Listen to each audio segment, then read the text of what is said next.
Whoa! Seems at least.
Whoa! Seems to breeze through that rhythm being hit with new inspirations. Here, read this new literature.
This is strange.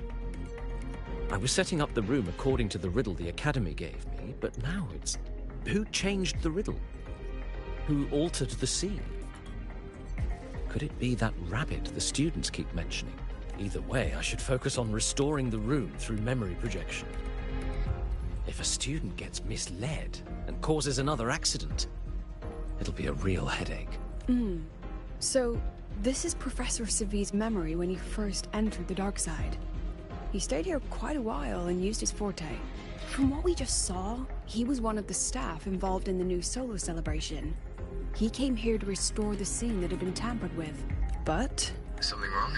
Not exactly. Maybe because I'm a memory-type resonator too. Something caught my attention. People think memory-type resonators, like us, are masters of memories and emotions, unshaken by illusions or insults. But no forte is perfect. When we pour all focus into manipulating memories, information floods the mind. That's when we're most vulnerable. The anomaly in the dark side preys on the mind. If I were a Fraxidus member, I'd strike them. Ugh, this projection won't hold for long. Let's move forward.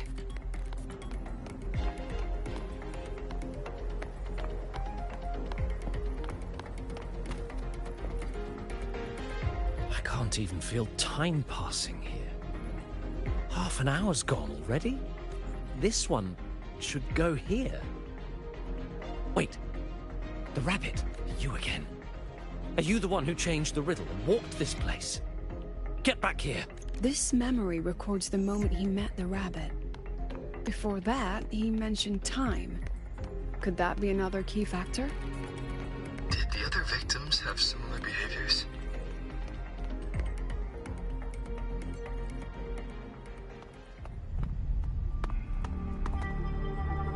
Gone again. No matter how good you are at hide and seek, your traces stay in my memory.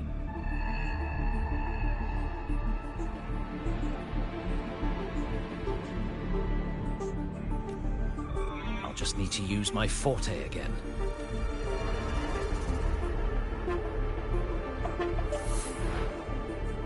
No use hiding. I know you're there.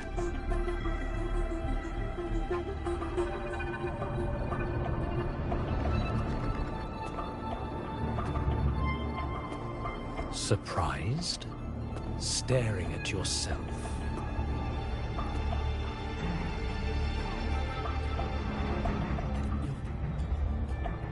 No. I know what this is. The dark side's a mirror.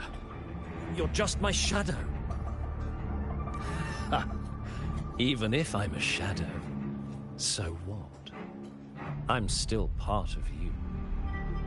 Afraid your shadow might know a few of your secrets. Secrets you've been running from. You're trapped, desperate for progress. Like that Huang Long researcher, who eventually threw everything away for the truth. Pascar Spectrum. That name rings a bell. I'm nothing like Pascar. Oh, you're right about that. You don't even have his courage to give it all up. That's why you're stuck here, like a lab rat running in circles. But what if I told you the answer you've been seeking is right here? Something about your current project. Go on. Take a look.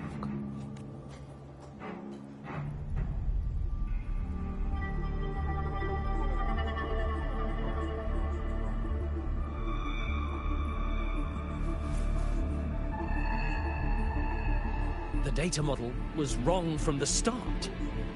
Is this where the error lies? If I fix it, my second hypothesis could actually work.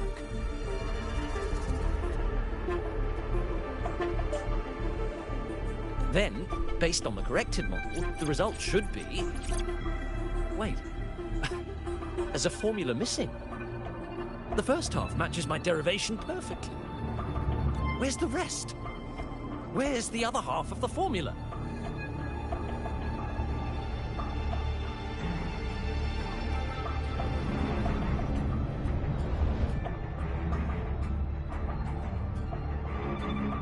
I never said the answer was free. Let's make a fair trade. Offer something of equal value, and the answer's yours. Look, I've even prepared the stakes for you. Everything tied. Thesis, data, it's all here. So, which one's worth the truth?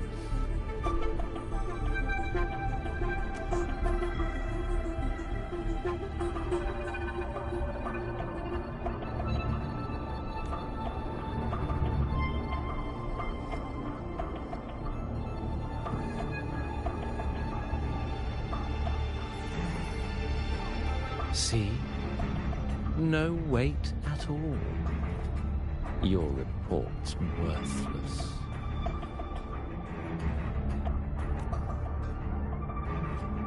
Try again.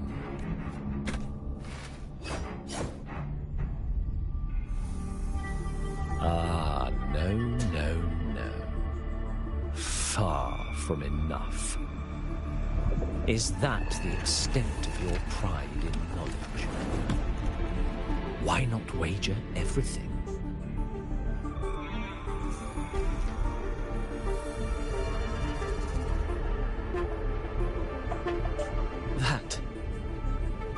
That can't be.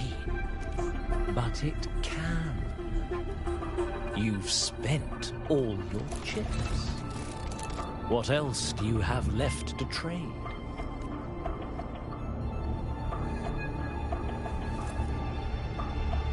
Ah, right. Almost forgot about that. Your greatest honor, wasn't it? Let's see if it's worth anything.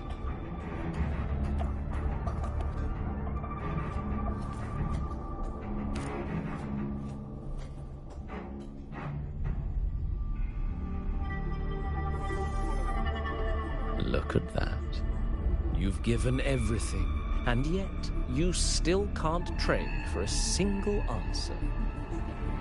Or maybe the scale is the answer. The so-called scientific pursuit at Lahai Roy contributes nothing to the advance of human civilization. And of course, it can't change what sleeps beneath Lahai Roy. You know exactly what I mean.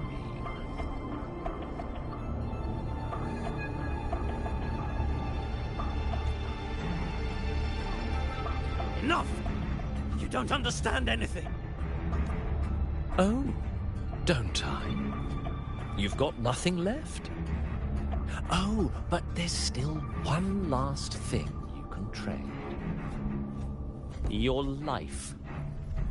Go on. This is the part you idealists always love, isn't it? I told you, you don't understand. You're just preying on desperate seekers of truth. I won't let anyone else enter this room.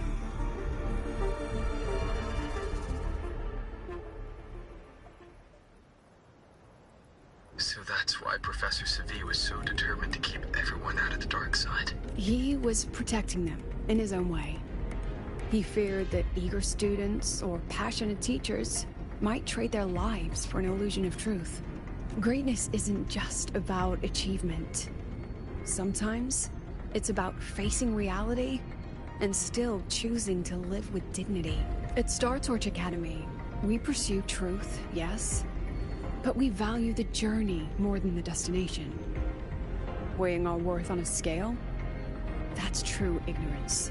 Now then, if we cross-check the clues from Savi with the Academy's earlier findings...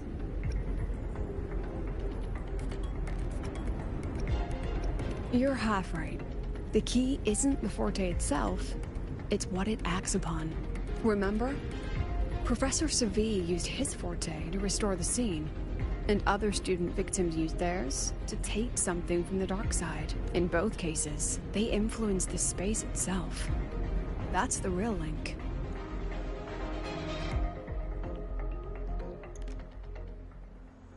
Well, since we found the answer, I'll wait for you here. Hello? Lucila? Look, there's actually one more thing I didn't mention. After the celebration, every dark side victim shared one trait. They were all memory-type resonators, and there aren't many of us in the Academy. Only one remains. You understand what that means now, don't you? Focus my mind. Loosen my thoughts. Just a little. Give the threat an opening. A small price to draw it out. In that false professor's words, a fair trade it is. Since the Fraxidus went to such lengths to invite me, well, as the president, how could I turn down the feast?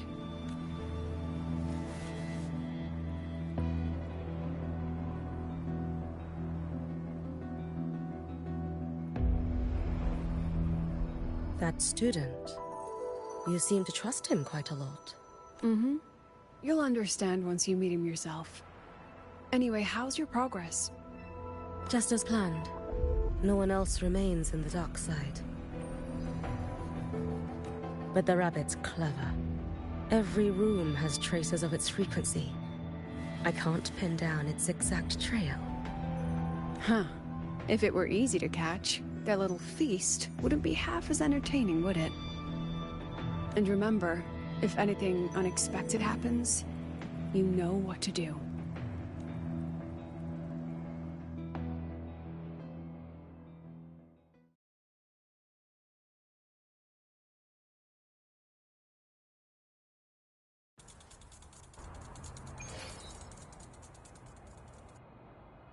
Since the Fraxidus went to such lengths to invite me, well, as the president, how could I turn down the feast? Of course. And I knew if I told you sooner, you'd either stop me or try to follow me. But there's something only you can do from the outside. The dark side is unstable by nature. Remember what I said? The Academy used riddles to regulate its gateways. Most have been replaced by Fraxidus riddles. But a few originals are still hidden in the Academy's archive. And the archive is inclusive. Be careful what you dig into. Rover, I need you to set a stable dark side exit with a riddle unknown to the Fraxidus. Remember what you told Sagrika at the celebration? That means no matter what, we stick together. Even if I said no, you'd come anyway, wouldn't you? Fine. The dark side is a maze.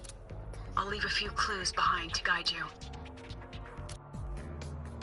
But if anything goes wrong, promise me, you'll get out immediately.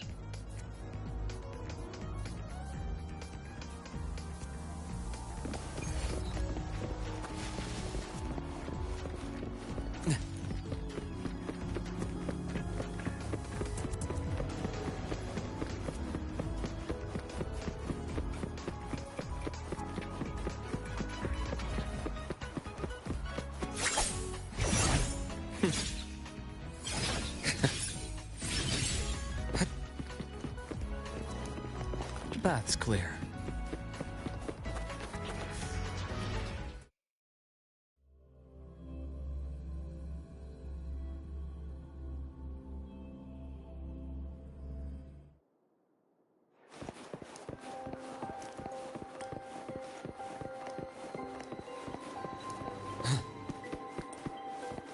The path's clear.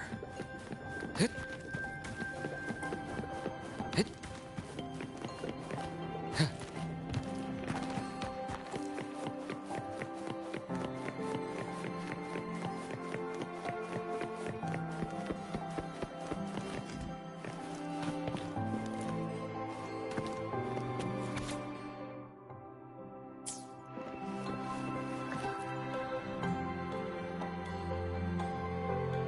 The alternative riddles for the new solar celebration. Guess this is what President Lucilla wanted. Why is it tucked into a storyboard, though? Her hobby? Hope this helps.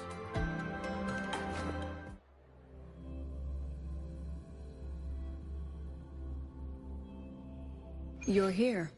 This way. If I follow this path, it should lead me. That's odd. Why are tacit discords here? And they're all moving towards her.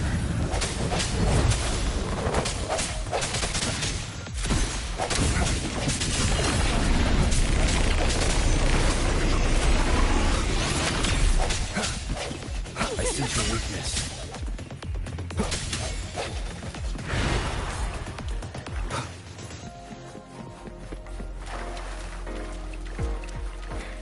Tacit discords are gathering around here.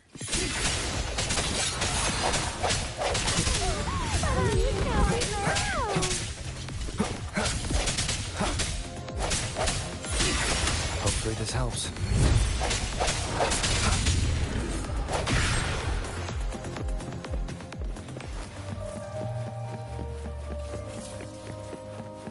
This is...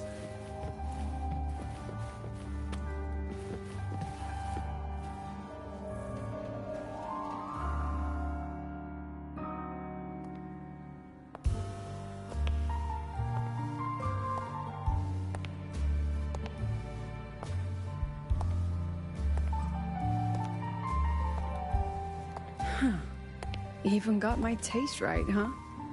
It's always so easy to read one's mind.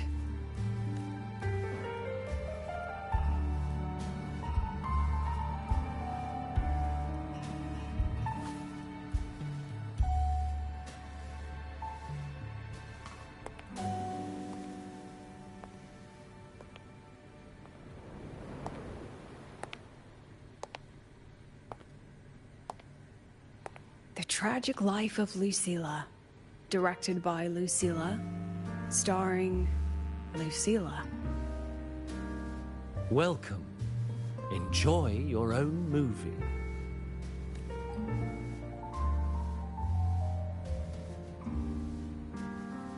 Using my name and slapping on a title that lame?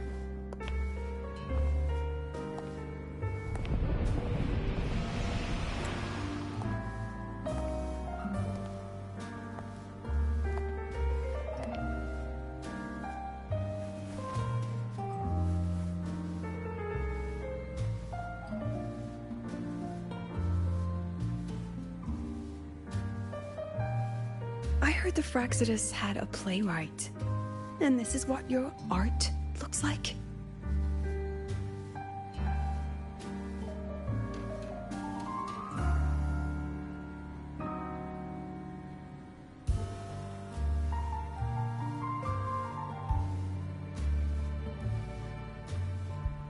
This is the story of a girl who discovered she could read memories when she started to grow up. Before she could fully develop her self-knowledge, she absorbed too many memories that weren't her own, until she lost who she was. Stealing Sophie's voice? Twisting people's lives into your cheap drama? Since when does that count as cinema? What's next? My grand arrival in Lahiroy?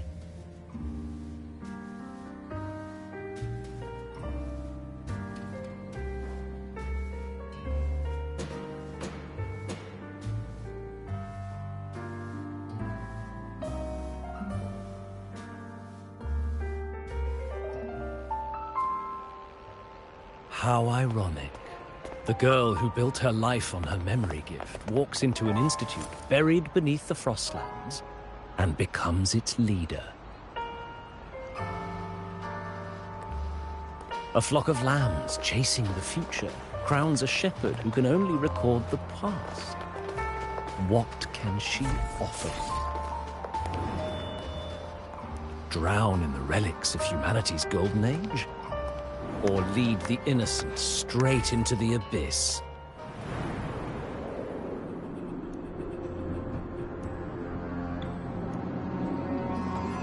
The flock crosses the frozen lands, trying to light fires against the coldness and darkness.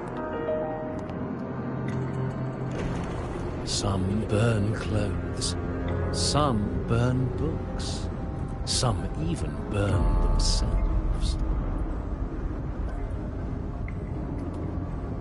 But the coldness and darkness know no end, and devour everything. In the end, nothing remains, only silence.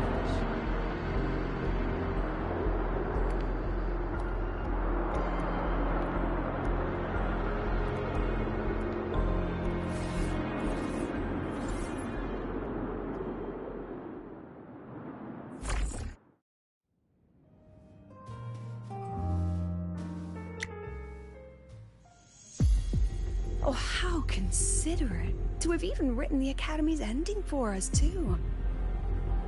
If this ever hit theaters, I'd fast forward it tenfold just to end the agony. The title really tells it.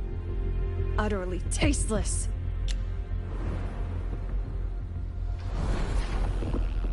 Thus ends the film. However, upon review, it's filled with meaningless actions, and its protagonist is pitifully naive. The script will be rewritten and rescreened. Actress, please wait before the curtain.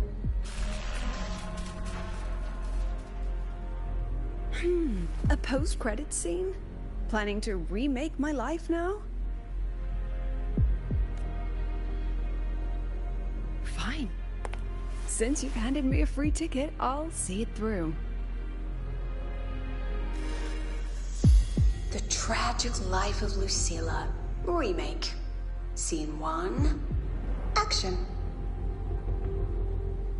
The pitiful girl repeats her past, grows up again, and again arrives at Star Torch Academy, standing once more at a crossroads.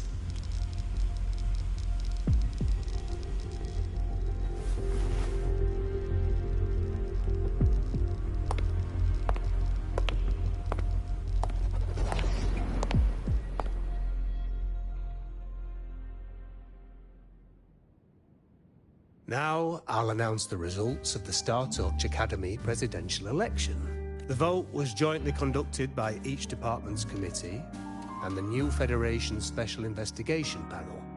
Professor Lucilla, congratulations. You've been elected as the new president of Star Torch Academy. Well then, President Lucilla, care to say a few words?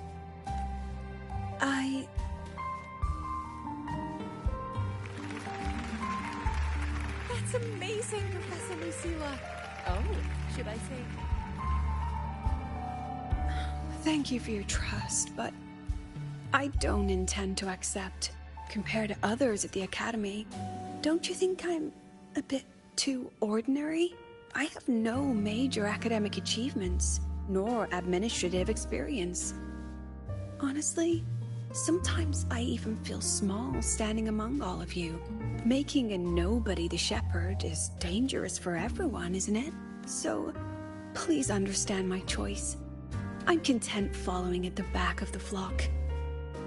I request a new election.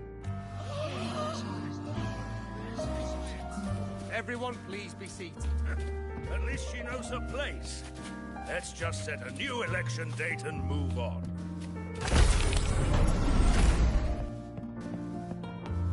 Look, Professor Lucilla's here.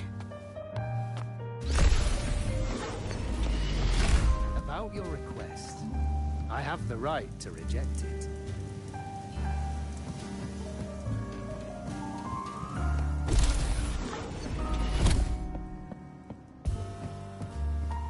Professor Lucilla just ran out of the room, clutching her head. Like she's lost it.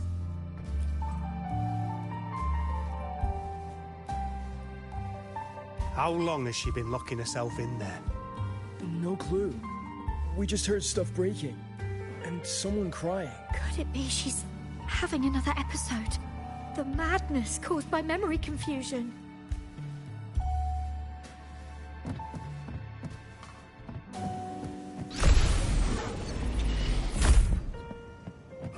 Are you really quitting the project, Lucilla? Will be my final lecture. I've already filed to close the course next term. Thank you all for your support. I've gone as far as I can. I'm sure you're all as far as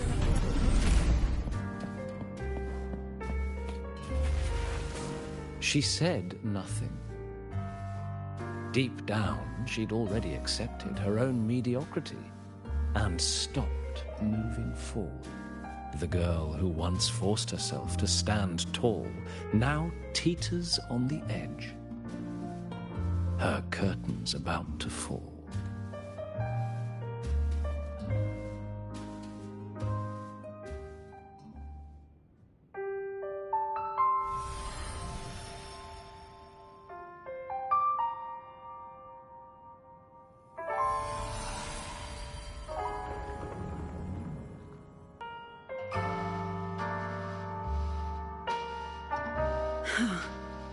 Did the others' memories bleed into mine again?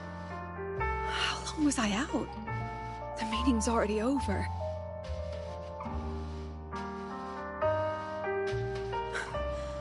What's happening to me? I just want to forget, to erase this wretched forte.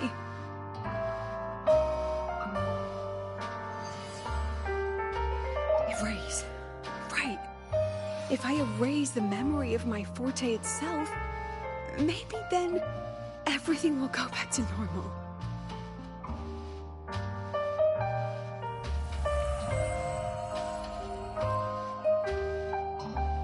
I'm done with all of it. She abandoned her title, her right to explore, and now even her own forte.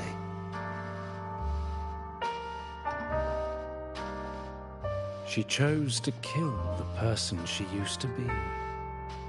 Like someone who had drowned, losing both her air and shadow.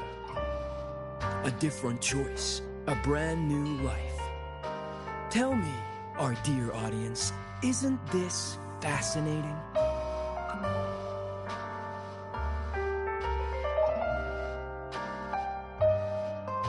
If everything's destined to fade away, why not just wait it out?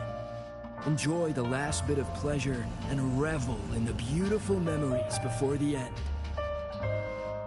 After all, fleeting joy feels far more real than some unreachable truth.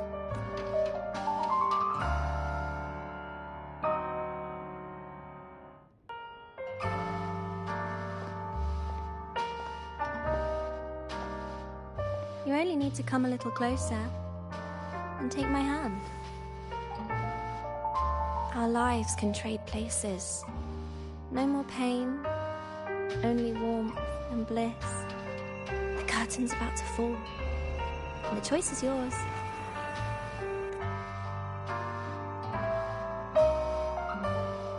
Done with your performance? All that noise for one purpose. The same trick you used on Savi. Stirring fear, pressing old wounds. Let me guess what you're after. Targeting Sigriko was just a diversion. You wanted the Academy to intervene. Next, the memory-type resonator is affected in the dark side. And you knew I'd see it. That was your invitation. So this little play, it was meant for me and all the memory-type resonators. You're afraid of something in us, aren't you? Something that threatens your grand scheme. You put on quite a hilarious show, I'll give you that. But you came to the wrong audience. You can ramble about pasts and futures all you like, but I only focus on the present. And that's exactly why your message in that film disgusts me.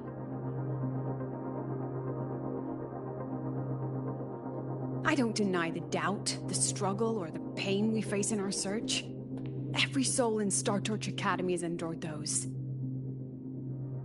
But the weight of civilization demands shoulders to bear it. And we, right from the beginning, are a flock, walking willingly toward our own end. If the campfire's dying out, then these lambs you mock will burn themselves. Just to walk one more mile before the final breath. No glory sought, no remembrance needed. We'll lie down here, leaving not a trace.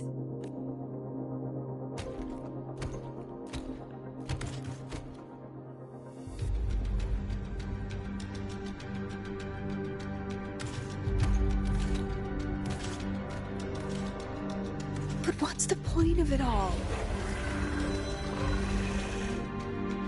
The point? You, who watch us burn. You're the proof. You and everyone behind you. That's our meaning.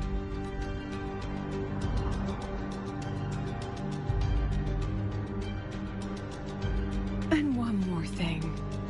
Whether I deserve to be the president? That's not for your cheap words or your lousy films to decide. If you're so desperate to tear me down, that only proves I'm doing something right.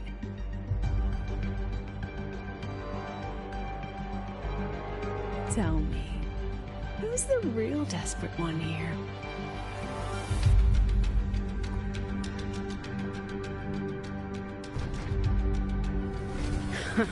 You're not the only one with backup. Checkmate.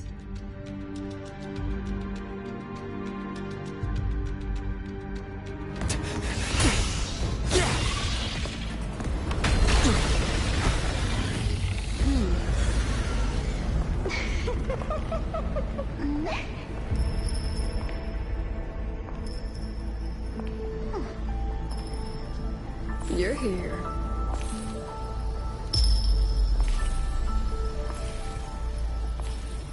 Go after it.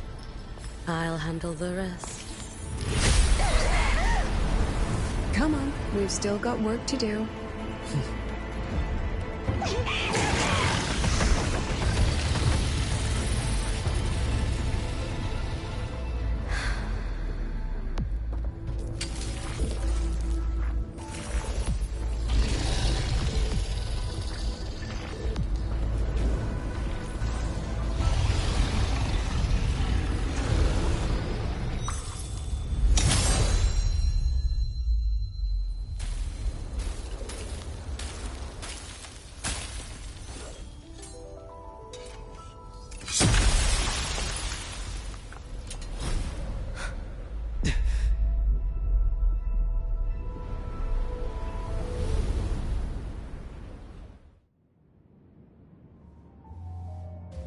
Stay sharp, Rover. It can take the form of anything in the dark side. There's only one passage here. It must still be around. Stay close.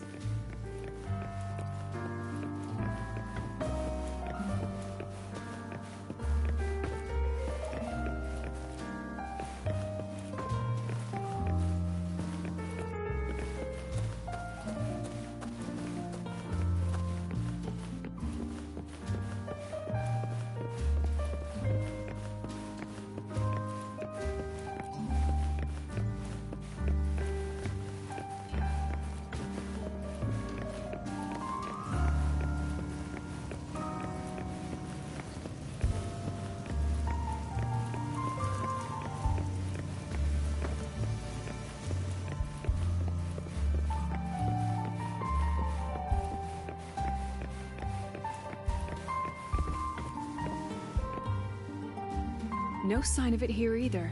Let's split up. I'll check this room. You take the one before.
Told you.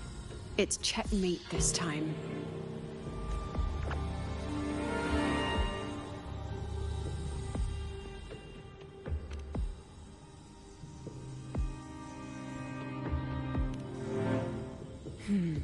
We still haven't figured out what the Fraxidus wants with the dark side.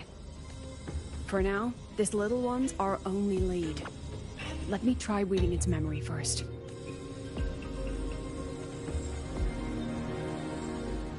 Oh, looks like I don't even need to use my forte.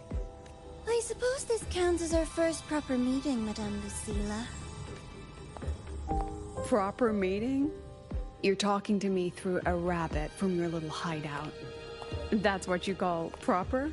Still, thanks for the film. It was tasteless and trashy, but I'll admit, it added a little fun to my job. You knew I'd catch this rabbit from the start. And didn't you already know it was a trap meant for you? We both have what the other wants. What are you trying to do in the Highroy?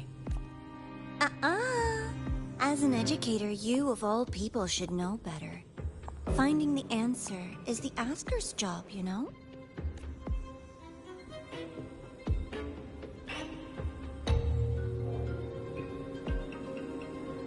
Still, congratulations! You won this round. Won? I never agreed to play your little game. And neither did my students. Right, Rover?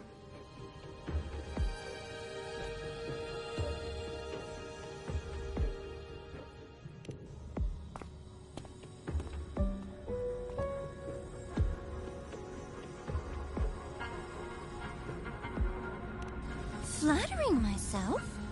That hurts. I worked very hard setting up those trials for you. If you didn't enjoy them, don't worry. There'll be a next round. And I promise it'll be far more thrilling.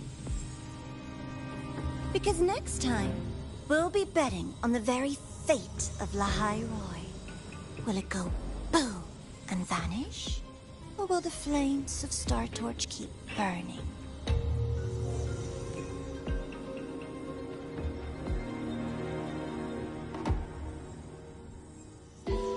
I can't wait.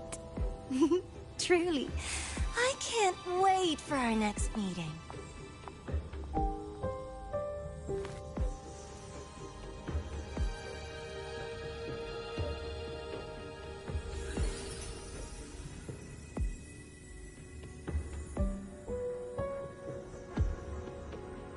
Next meeting.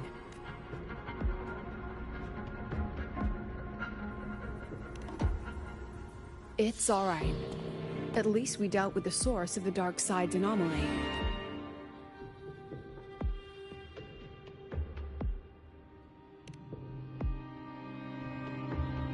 I know you've got many questions, but let's get out of here first.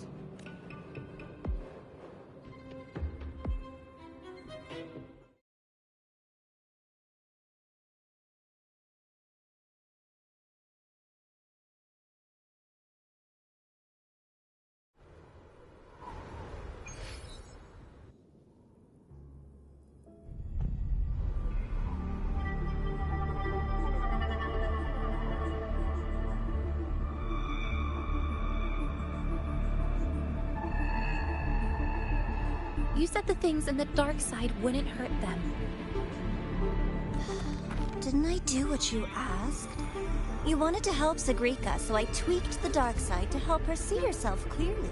Besides, no one got hurt, right? Your friend, your teacher, and Rover.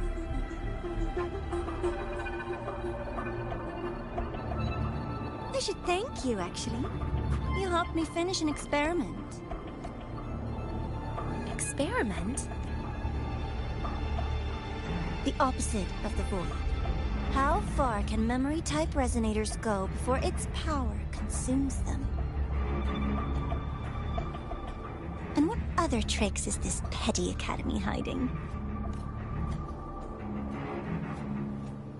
A Miko wielding a sword? Come, my sweet darling. We've still got much to do. What about the rabbit? Isn't it your pet? We don't keep trash. We dump it.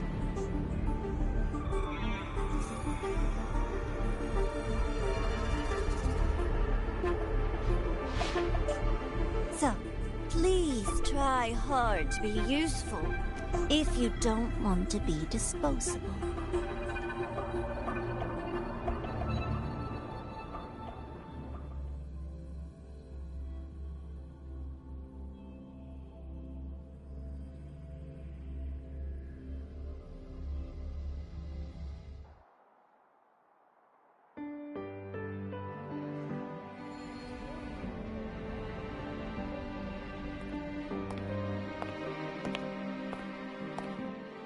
Sorry, Rover. I've kept you busy all day.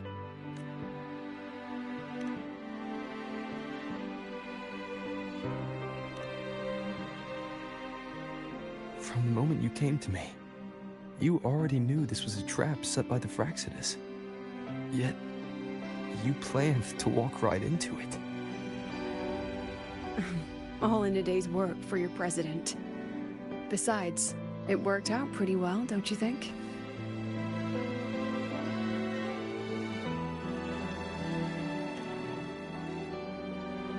Don't worry.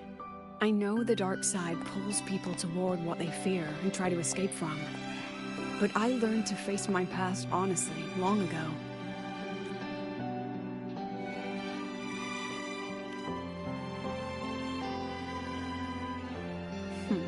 You want to know? Didn't you say you wanted to introduce a new course? Star Torch guidelines, from strangers to confidants? Students and teachers should get to know each other, right? Maybe this counts as our first class. I really set myself up for that one. Well, before I turned 20, I couldn't tell which memories were mine and which belonged to the ones I had read. As I absorbed more and more of them, I saw too many births and deaths. I started to feel how small and ignorant I really was. That's exactly what the dark side preyed on. It then recreated the predicament I once lived through. The Fraxidus was questioning me, the representative of Star Torch Academy. When the future offers no answers, and existence itself is destined to fade, can anything we do in our brief and ignorant lives truly matter? As a student of Star Torch Academy, what do you think, Rover?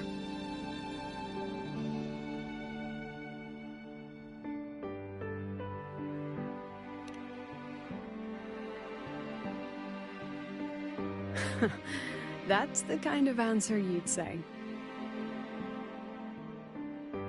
Back then, I joined the Space Trek Collective without a real purpose. But luckily, just like you, I met a good teacher. My teacher was an ordinary man, Arroya, in charge of observation in the Frostlands. We both spent our days watching and recording, each in our own realm. But he never saw himself as just an observer. Again and again, he made connections with people and the things he studied, and built bridges between them. It was like how we draw lines between the stars now.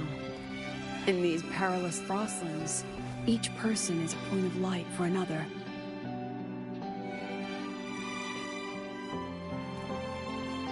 Maybe I used to stand too high, never stooping to feel the emotions in those memories.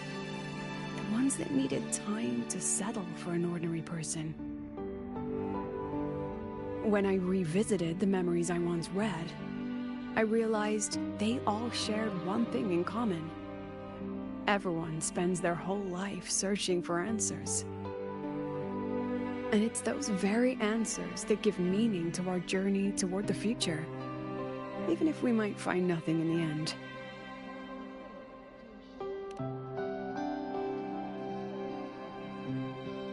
No, I'm still searching.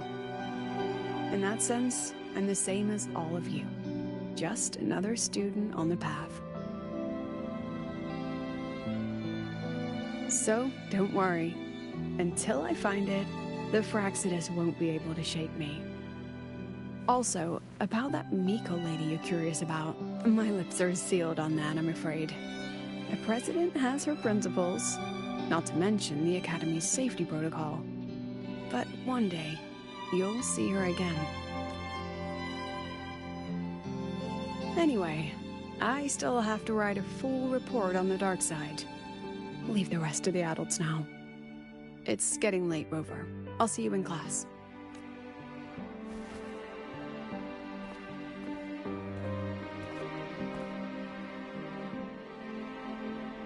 Has this game truly ended?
That's clear.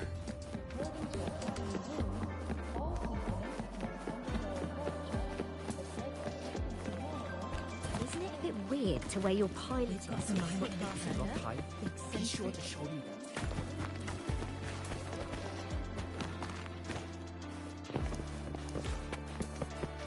Relax, I'm off duty today.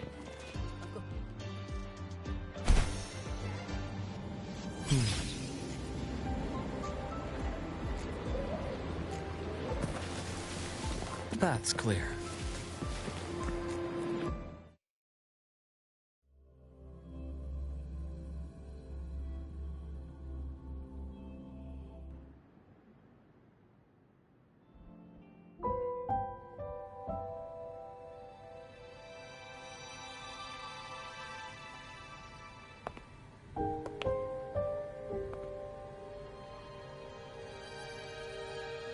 It's just the two of us now.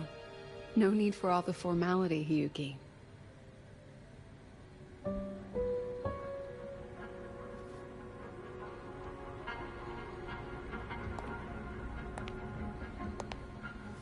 Oh, and just so you know, the maintenance fee for that blade will be coming out of your paycheck this month. Which blade? The one you used in the dark side. That makes it the 4th you've broken so far. Try to be gentler the next time, will you? Sure. But what about my own sword? Its maintenance is mostly done. Don't worry, you'll have it back soon. Wanna try one? It's pretty popular among the students. Not hungry. Candy's supposed to be eaten when you're not hungry. That's what makes it taste good. Go on, try it.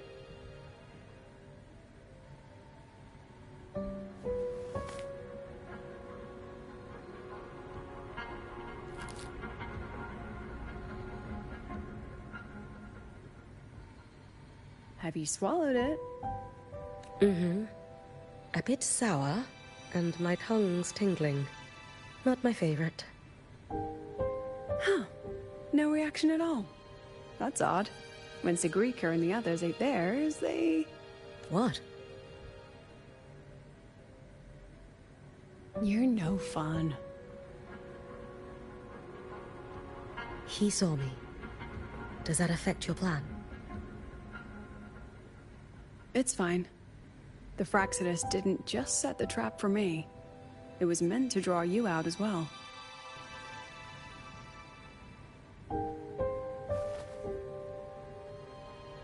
They've noticed your existence. I'm sorry for keeping you confined, for trying to hide your power. In the end, it still came to light. We both knew this day would come sooner or later. So, would you consider moving back to the Academy for now? If anything happens, you can respond right away. The Fraxidus went to great lengths to tamper with the dark side, but it poses a little actual threat to the Academy.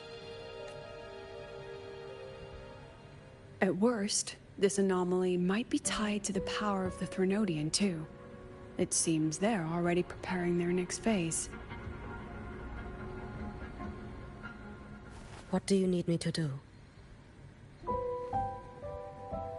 Now's not the time. You should know that the Space Trek Collective was built atop the Threnodian. That's why we've prepared countless contingency plans. Even if every single one failed, even if the Threnodian completely consumed the Collective, we still have a final card to play. The wish-granting Miko. You.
on schedule.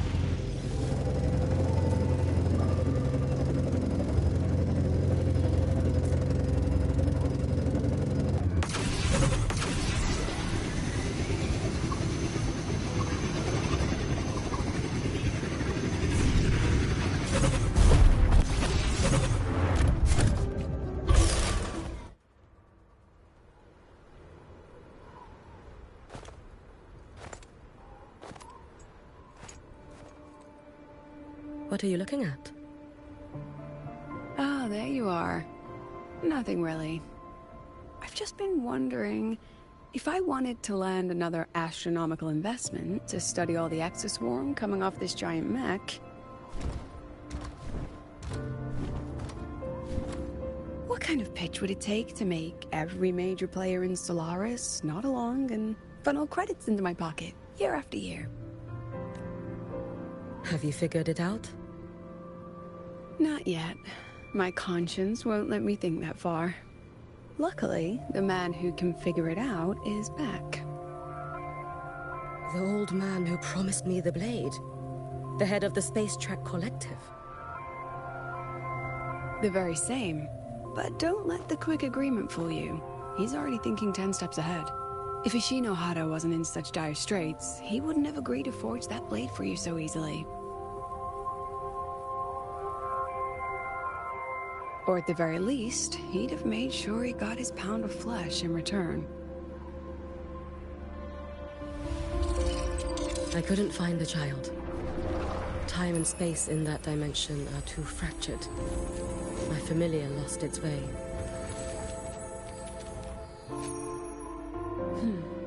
Then we need something that can hold out longer. A better way to search?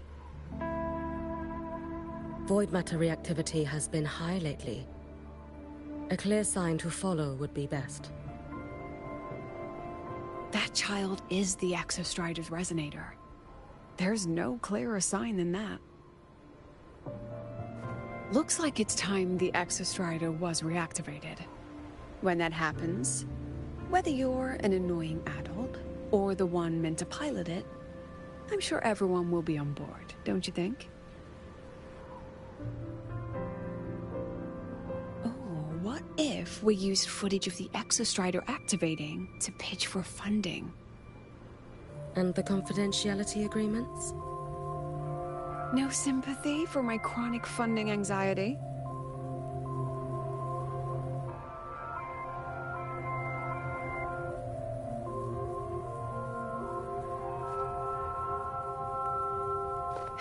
Fine.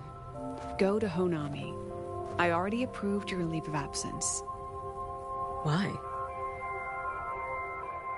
To test the blade?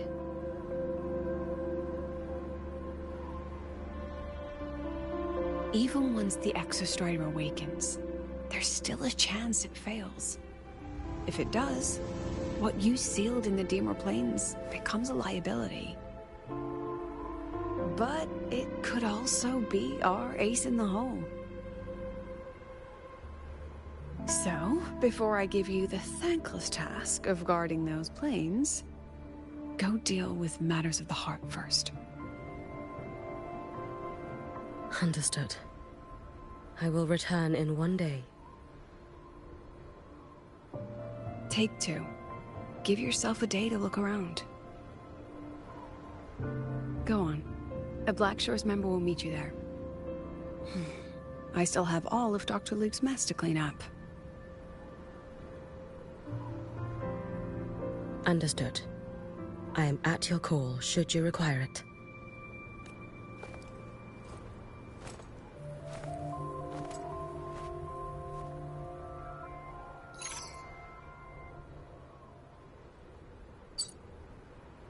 Yes, I'm listening.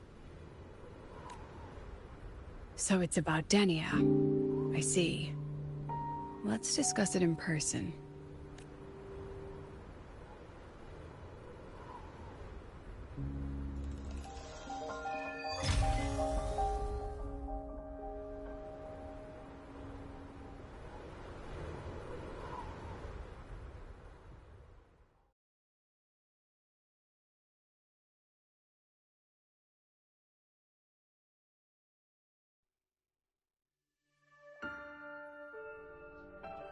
Lady Miko, can you hear me?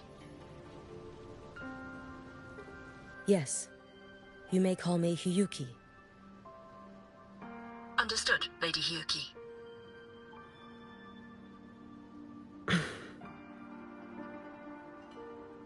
Most of the left behind in Honami City have been relocated, but a few, the ones whose regrets run deepest, still roam the danger zones.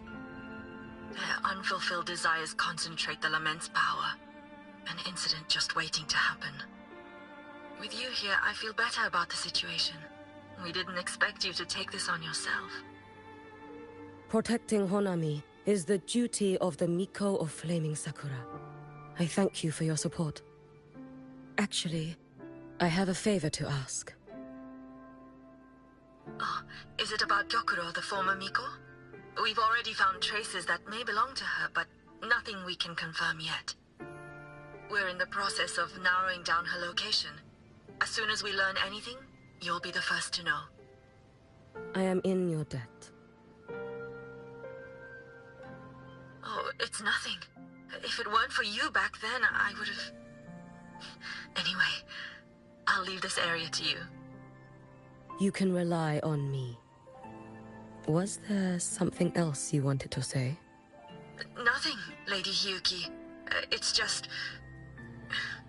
Thank you for everything you do. Goodbye.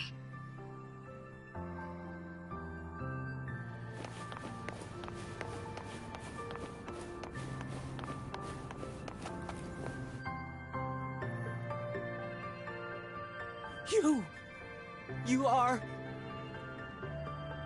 Yes. Miko of Flaming Sakura, you're back! I knew those monsters wouldn't stand a chance.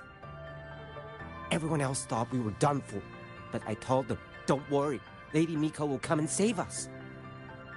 I'm sorry. I was too late. It doesn't matter. You're here now, aren't you? Please, just say it. Say the Miko of Flaming Sakura has returned and that those monsters are finished. The Threnodian has retreated, but I couldn't save you. But you defeated it, again! And one day you'll drive it away from Ashinohara for good. Yes. I hear your wish. And I promise, one day...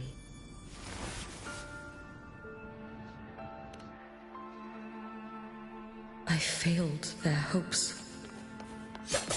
No matter how many times we drive it back, the Threnodian always returns. When will we be freed from this nightmare Ashinohara?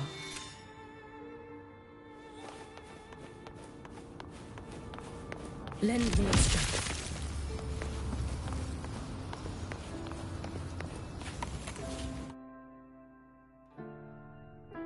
This is all your fault. Eternal Miko, huh? You're all useless. Every last one of you. How do you even dare show your face in Hunhami? They're dead! Everyone's dead! I knew it. I knew the Threnodian couldn't be defeated. I should have run away as far as I could. Oh, Lady Miko, please! Do something, anything! Powerful people like you won't die even if you lose. What about us? What about ordinary people? Just wait to be torn apart? I knew you couldn't hold the line. I knew it couldn't be killed, but... how do we go on from here? Lady Miko. Heroes! Tell me, what should we do? If you need someone to hate, let it be me. It's all right. Place all your pain, all your resentment upon me.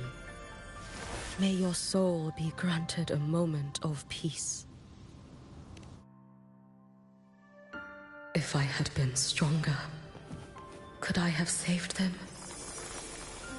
If only I had...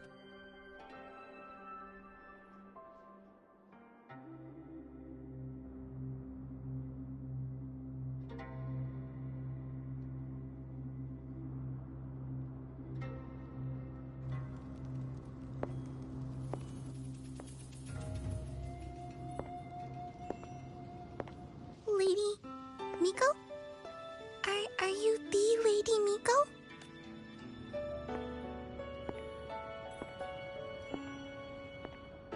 Oh, you are! You're the Miko who once talked to Lady Gyokuro.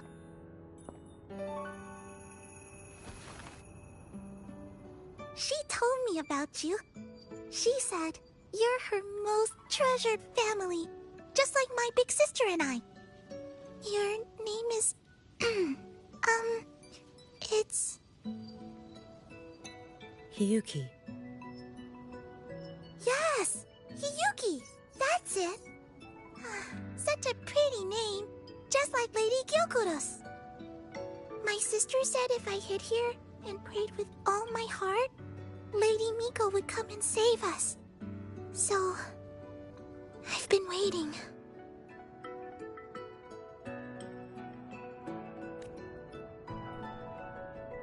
Little one, what's your name? Your hands are cold. Have you been waiting long?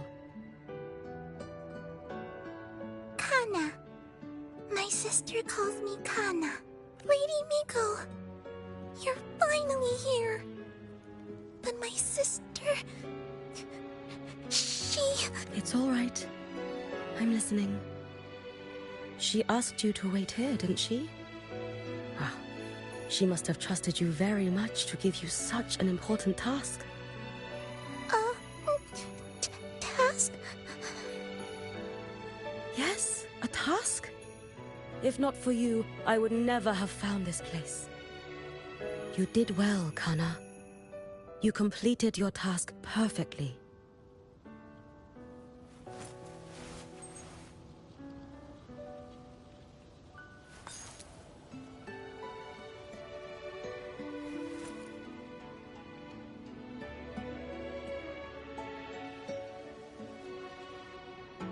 Lady Miko, are you here to save Honami? Then, is Honami safe now? Honami will be fine. Sister said you carry everyone's wishes. That you're the strongest. I knew you'd come and fix everything.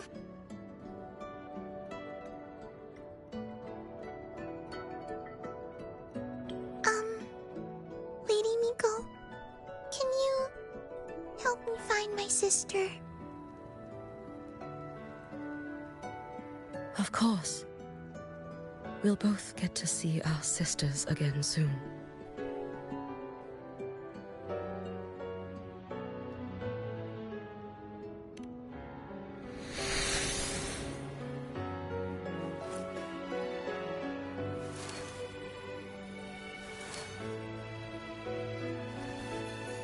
When we find her, let's eat red bean pudding. We make the best red bean pudding in the whole world. If you come try it, everyone will want some. Then you'll need to make a lot of it. Can you manage that? Pinky promise. We'll make lots and lots of pudding. Then, even if the Drenodian comes back, we'll have something to eat and we won't be scared anymore. It's a promise then. We'll make a lot of pudding.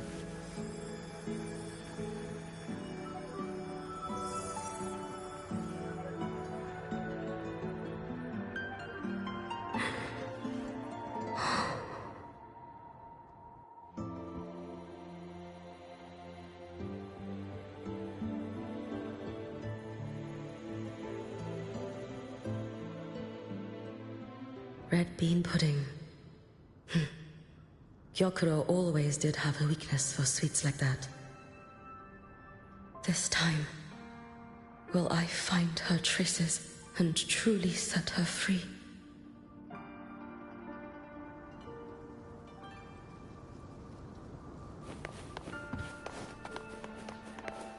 Let's get moving.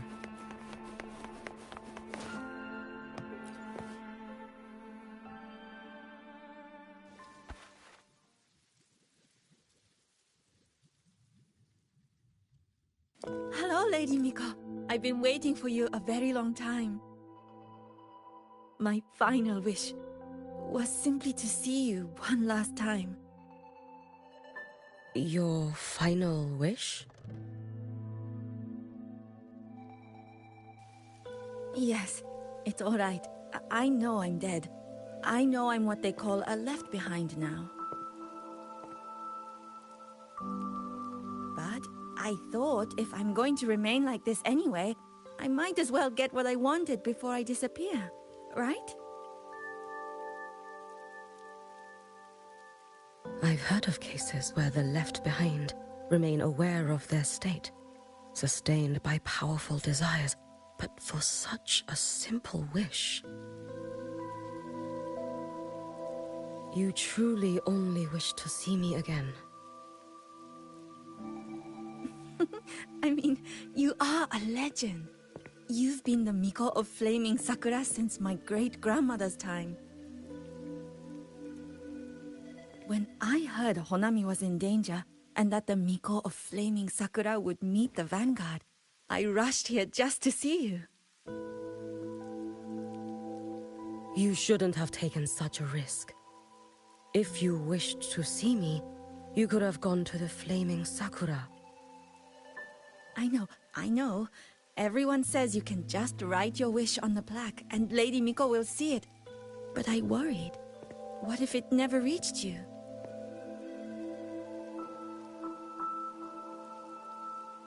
So I came all this way to make the wish in person. I wanted to see whether it would come true.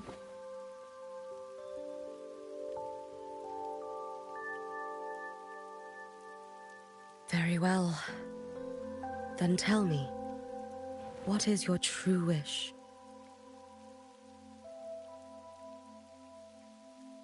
I wish for world peace, for people to stop living in fear of the lament. I want everyone to survive it. Lady Miko, my wish is that there will never be another Miko of Flaming Sakura.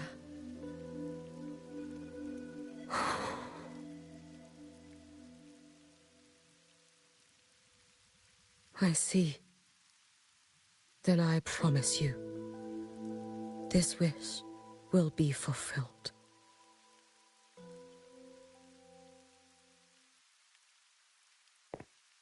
I know it will.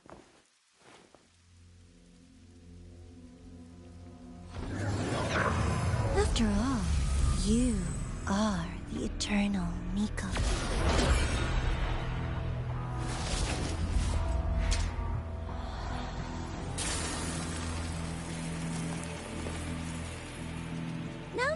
No need for that, Lady Miko. If you wished, you could cut down this avatar at any moment. But I think you'll find this far more interesting.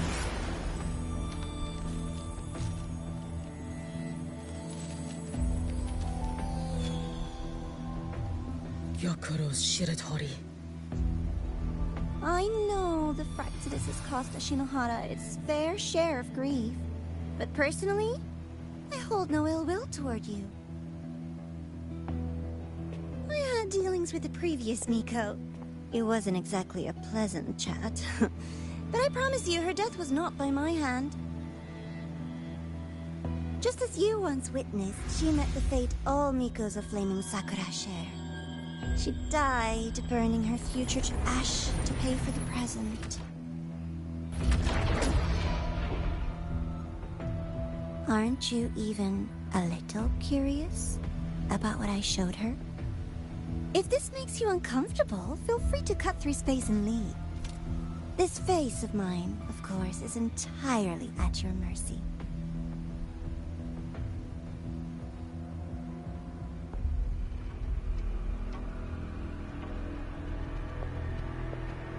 No need to dull my blade.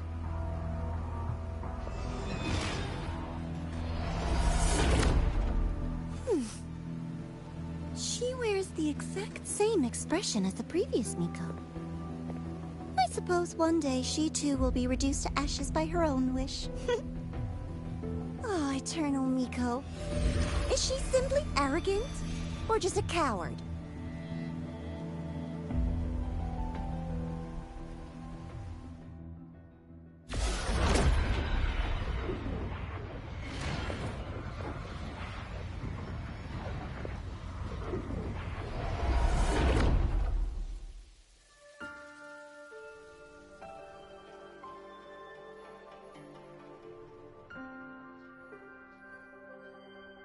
A peaceful Honami. Why bother with such an illusion?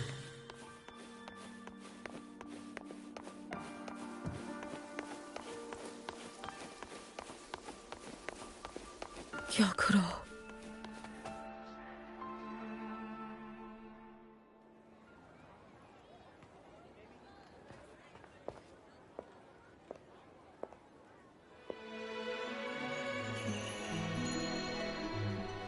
Lady Gyokuro, guess what?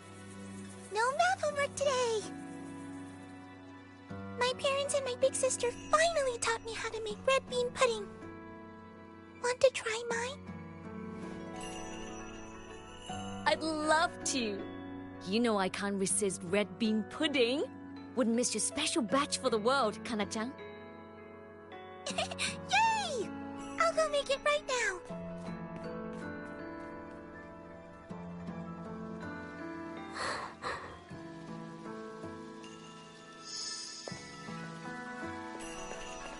Anyway, I'm here.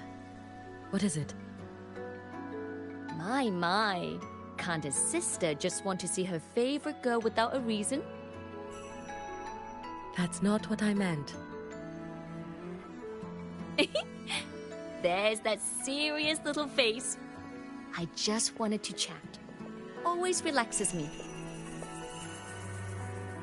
So, how are things at the Flaming Sakura?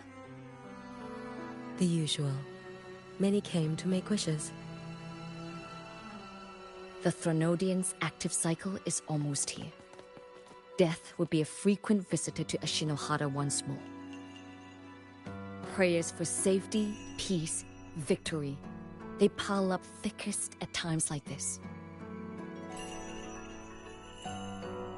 The Miko of Flaming Sakura is the bridge between people and the divine. A wish jar for all their hopes. We must listen to every single one. Lately, I've been hearing you ring the sutsu. To grant those wishes, you burn your future using the sutsu's power. Continue, and one day there'll be nothing left to burn. You should have stepped down already, Aniwe. Let me become the Miko of Flaming Sakura. Let me inherit the sutsu. Oh, I'm perfectly fine. I've got futures to spare, you know. You tell me, little Hiyuki, what's got you so fixated on this? Don't tell me you're secretly in awe watching my heroics on the battlefield and... Yes, I want to be just like you. You wish? You're 100 years too early for that, you little blockhead. Enough about the sutsu. Stay and have some pudding with me instead. I know a wonderful little shop. Always practicing archery under that sakura tree. What a bore! A girl your age should be out living a little. Here we go again. You know I don't care about any of that. I'm going back. You sure? Come on! Consider granting your big sister's wish. I only came because you called. I put my work on hold. I can't stay too long. Besides, I don't like red bean pudding. Huh? I keep forgetting you have the world's most boring palate. What a shame. I'll just have to enjoy all by my lonesome then.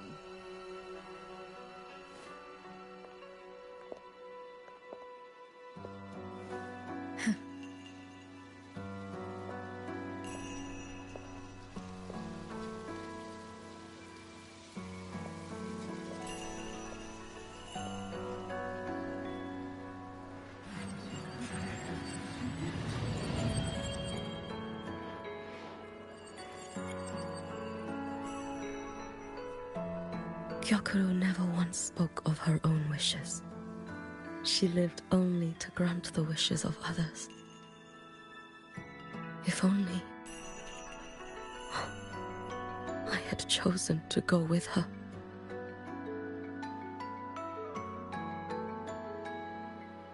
I should go there.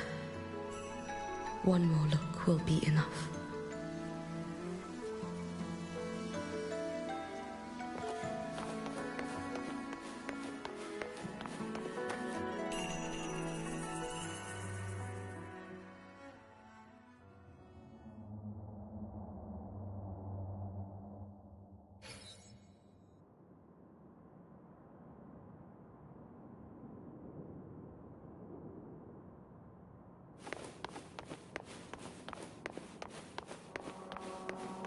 Still regretting that you didn't step into that shop and try that red bean pudding with the former Miko, aren't you?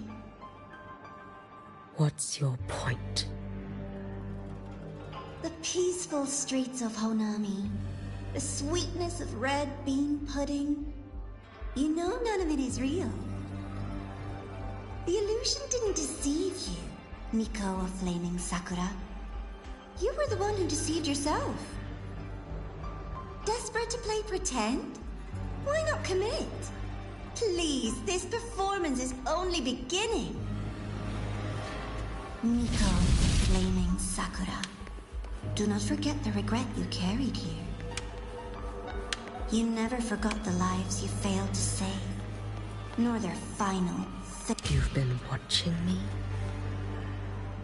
Among all the Mikos of Flaming Sakura, you're the most special. Only you could peer into the Sutsu and see a future so utterly pitch black.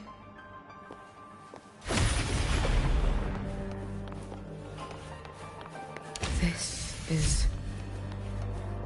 Oh, you've heard the stories, of course. But none of them know what Rover really endured to reach this point.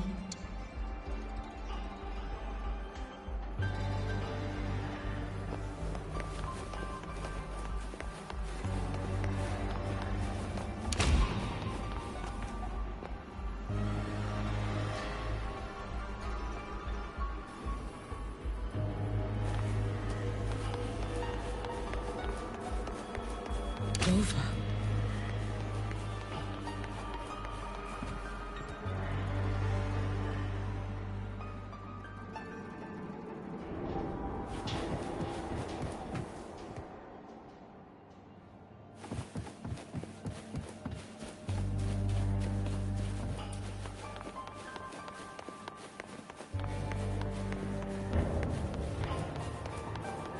This is...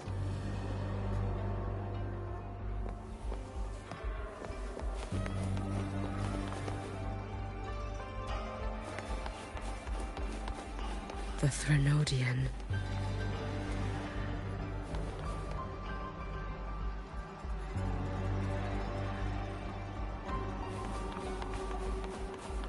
Go on.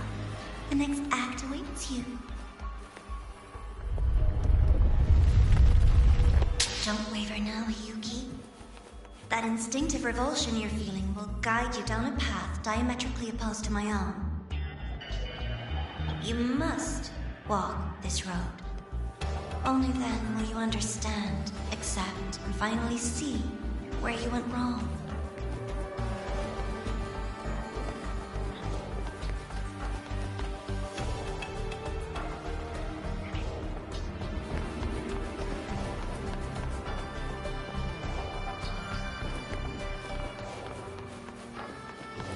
Just as you suspected, both Jinjo and Honami once lay beneath the Threnodian's shadow. But only in Jinjo did the night give way to dawn.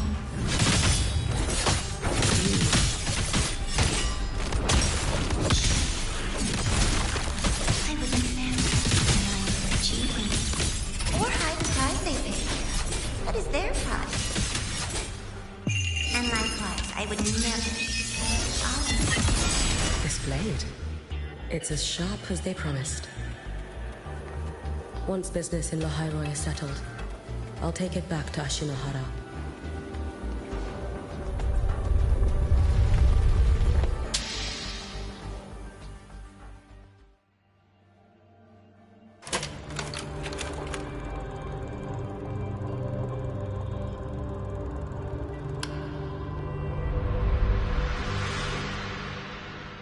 You needn't doubt. This is, in fact, my ploy for you. What else would you call laying the very path you've dreaded most bare before your feet? Keep walking. The way forward is the only way left.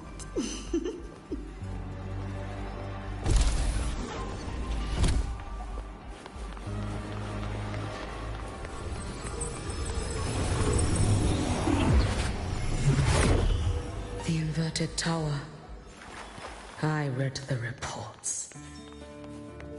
Another place reduced to ruin by the Threnodian.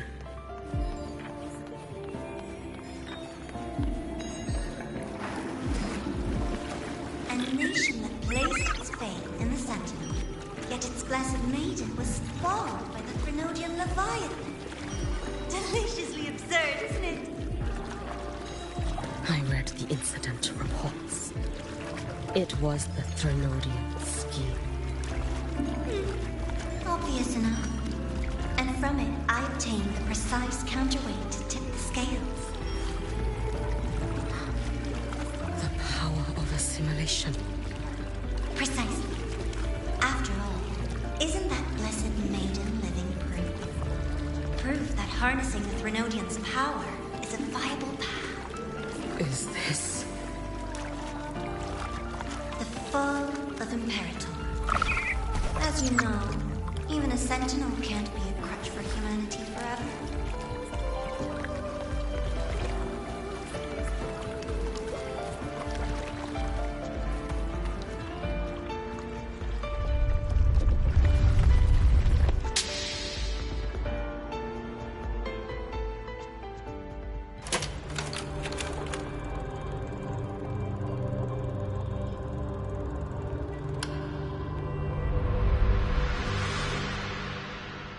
Now, why not step into the role yourself?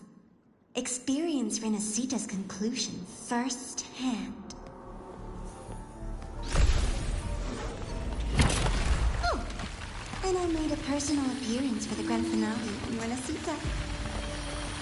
I couldn't very well abandon my rather childish subordinates like that, could I?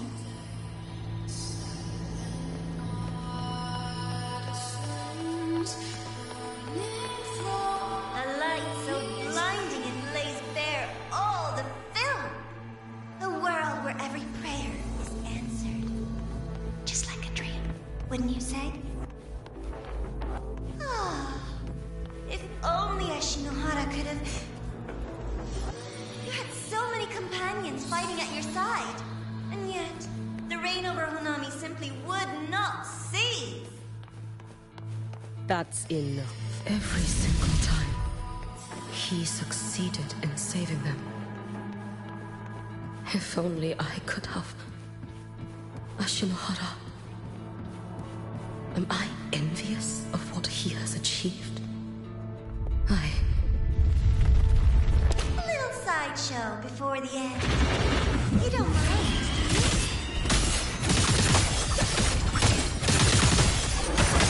Too late to escape. A life as fleeting as the first sin.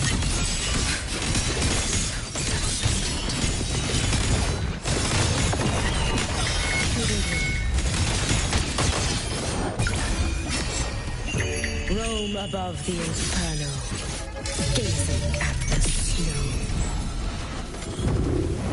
If my blade had been keener, could I have... Take your time. We're almost at the finale.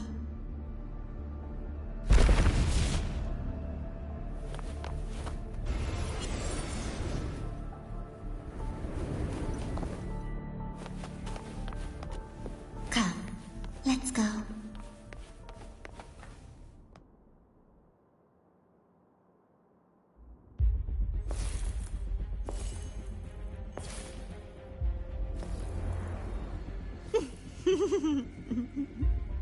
Thoughts on the show?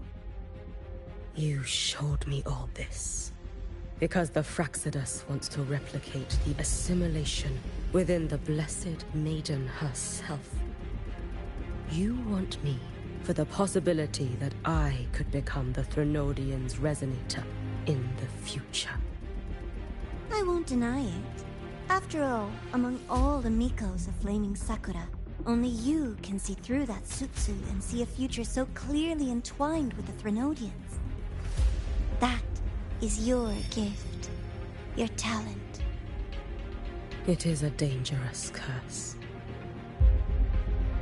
From Ashinohara's legends and the Space Trek Collective's investigative reports, you know who Rover is by now. As a savior yourself, what do you think of his capabilities? He's strong.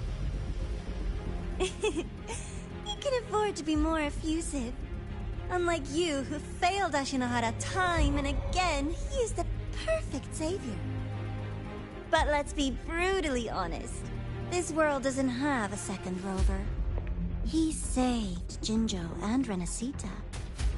But what about Honami? Solaris is full of dark corners like Honami. Places the Savior's light will never reach. You, Miko of Flaming Sakura, have a gift. You might not fear the curse of the Threnodian or Lament. But what of them? The weak, those not blessed by fate, and yet, is it really fair to place the weight of an entire world on a single pair of shoulders? Solaris needs more saviors, doesn't it?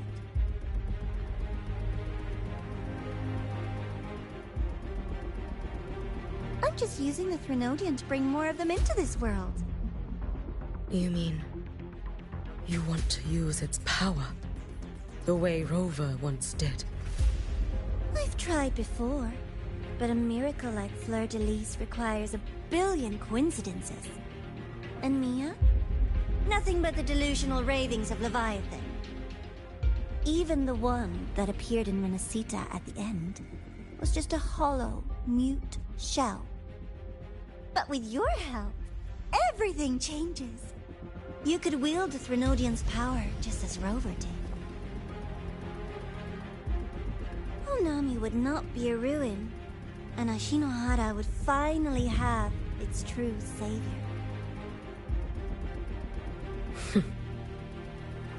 I have to admit, your proposition is tempting. I desire vengeance against the Threnodian. That is why I seek greater strength. I stayed in Lahairoi to forge a blade sharp enough to kill it.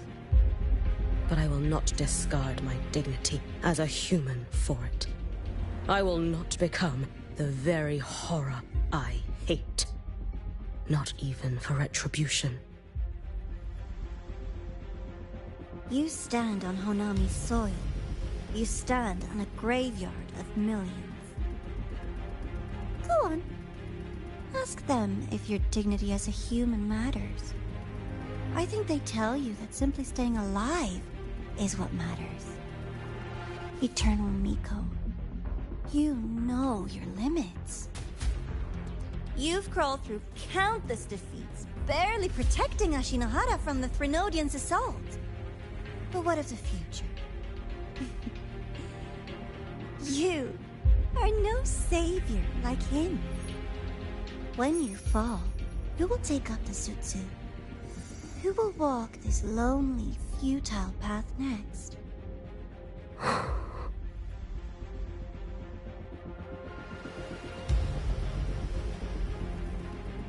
We could always talk about the former Miko.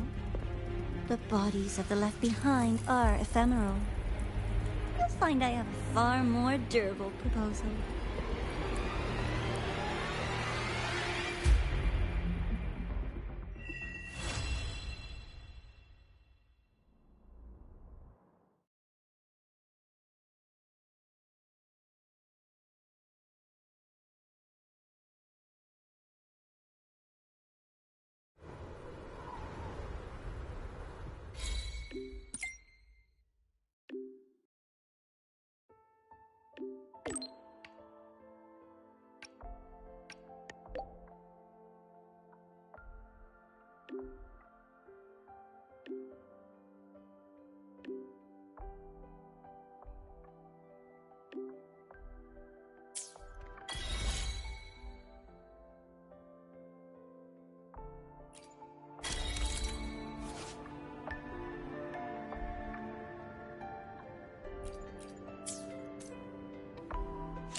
scratches. Everything's functional.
Take it easy.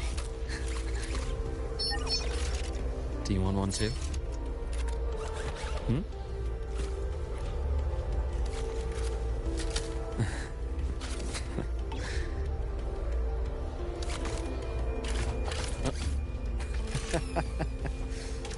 Oh.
Take it easy. Do you want one too? Hmm?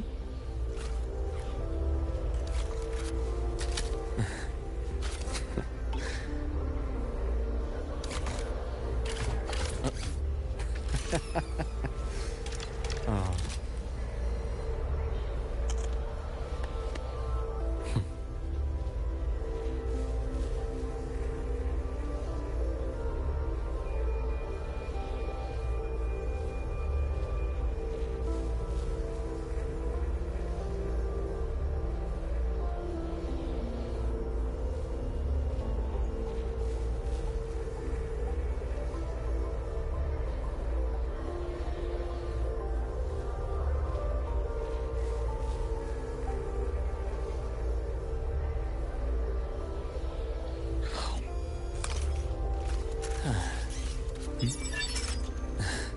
Take it easy.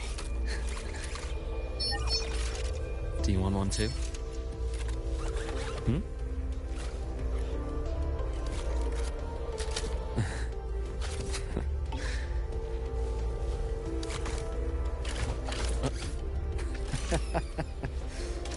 Oh.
Take it easy. Do you want one too? Hmm?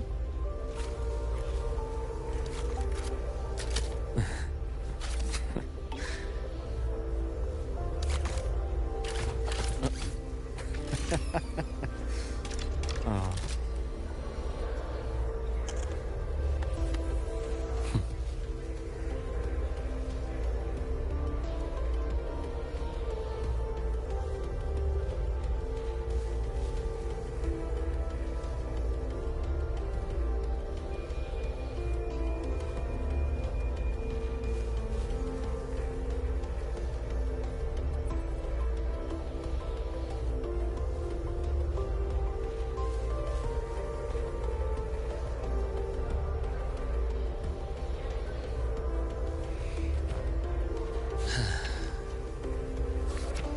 Hmm.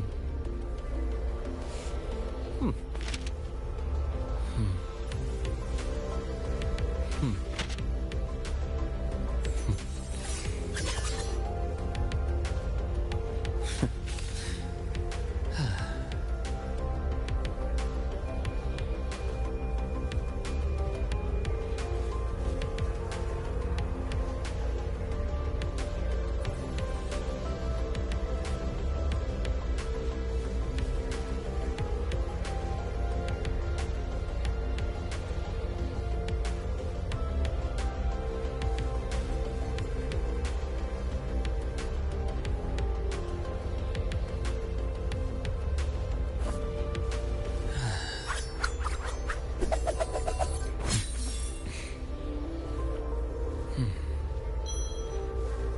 Hmm.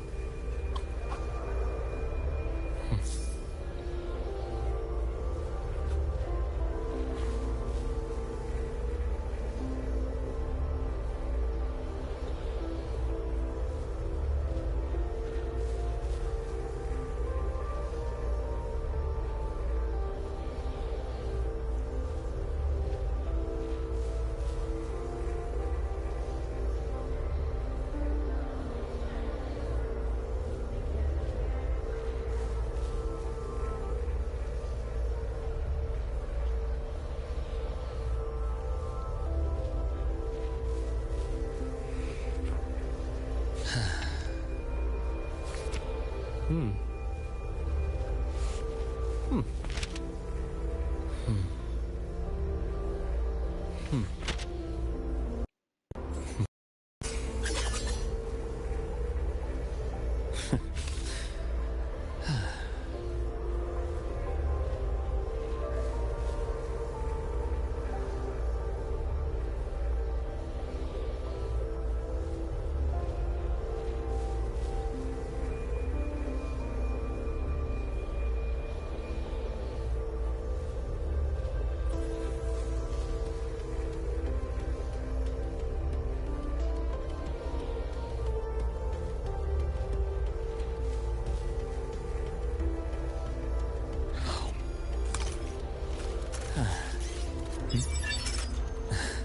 Take it easy. Do you want one too? Hmm?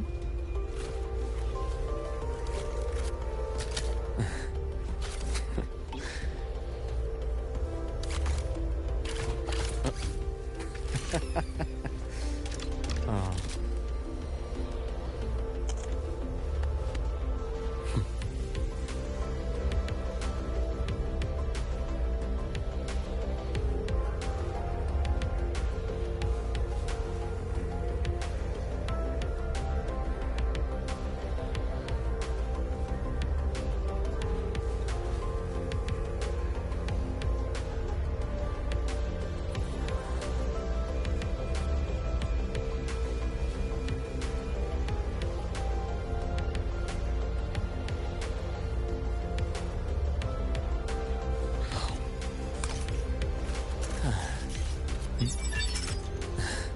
Take it easy. Do you want one too? Hmm?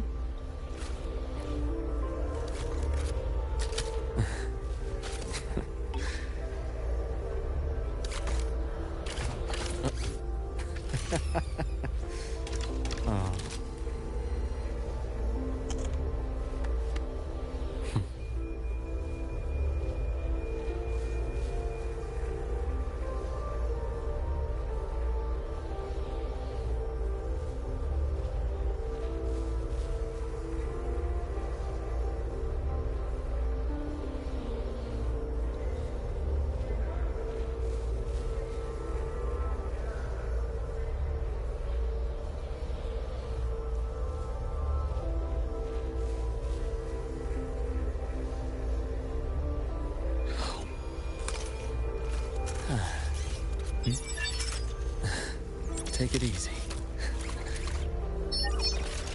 Do you want one too? Hmm?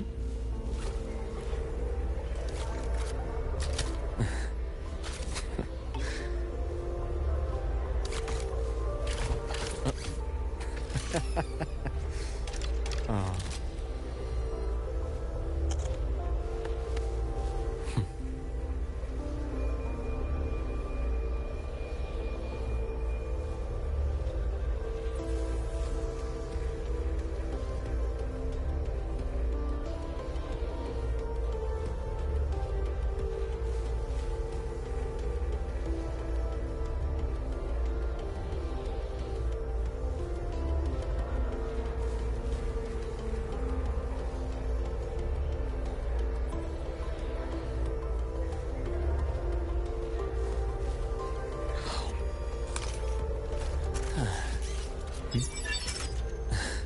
Take it easy.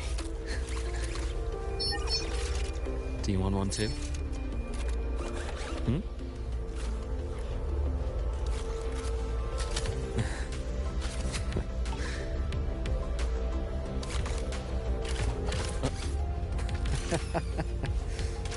Oh.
Take it easy. Do you want one too? Hmm?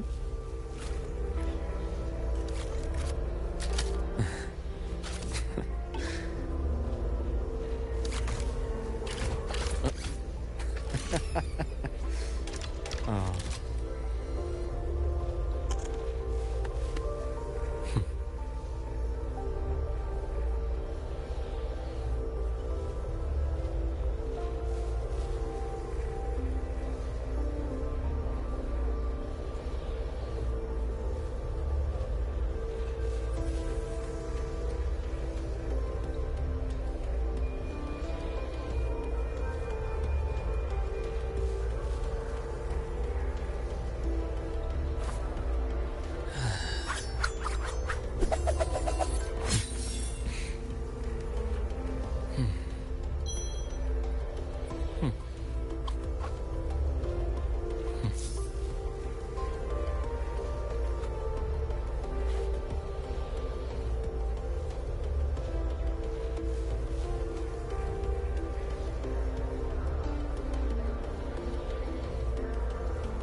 Take it easy.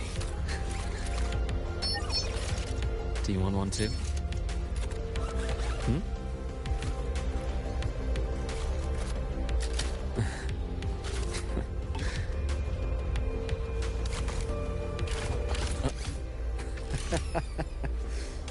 Oh.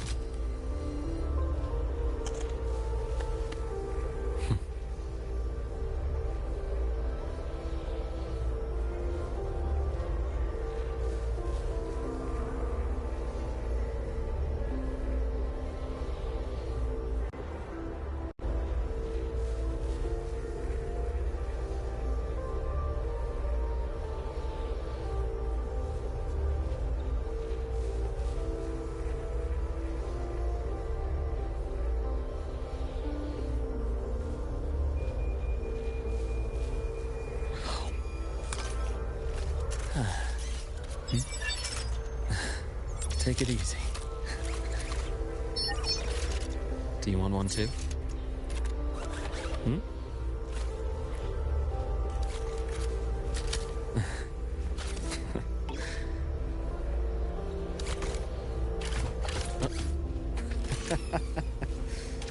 Oh.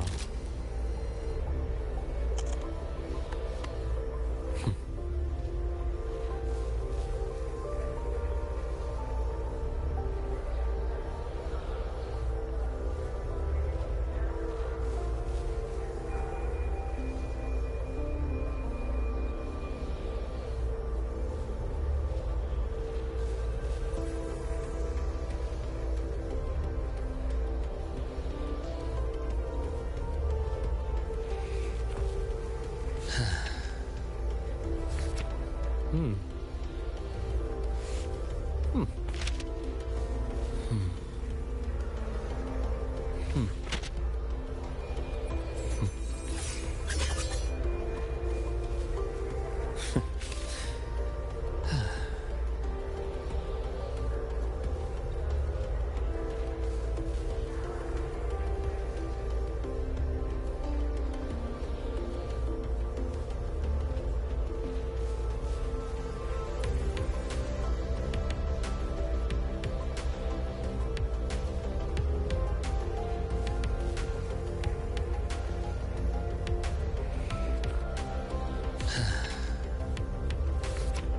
Hmm. Hmm.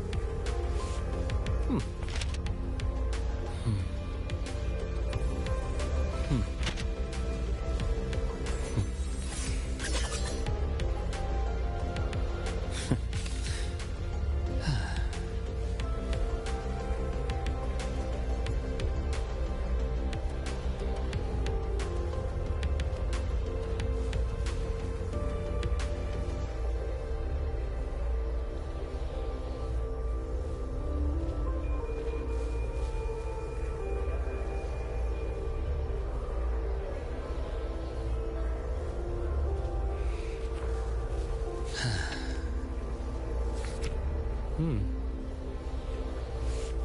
Hmm. Hmm.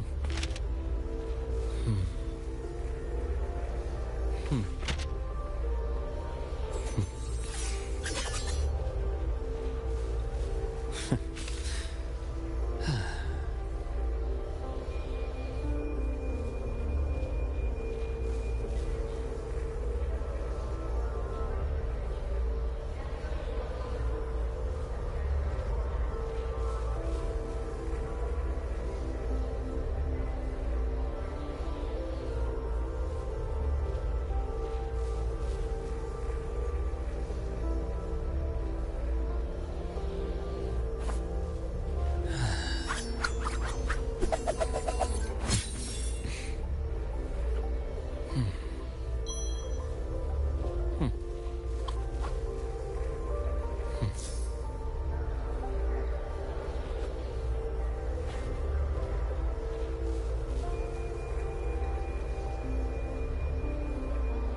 Hmm.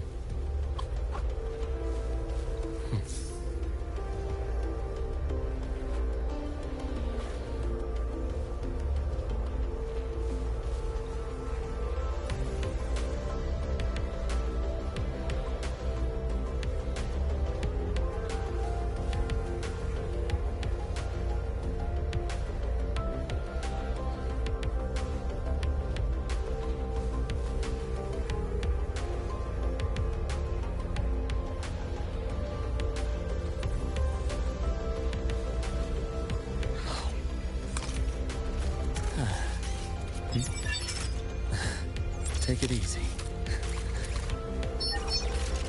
Do you want one too? Hmm?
Hmm.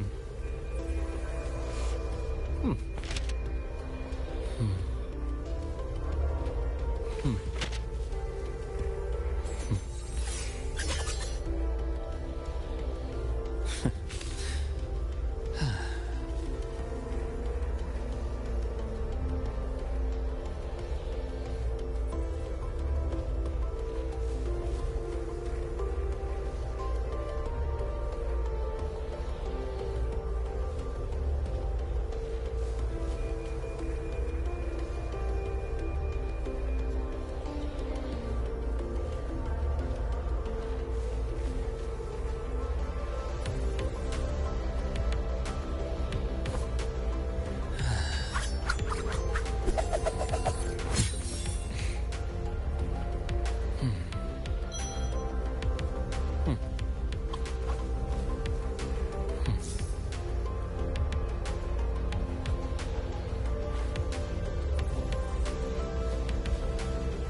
Take it easy.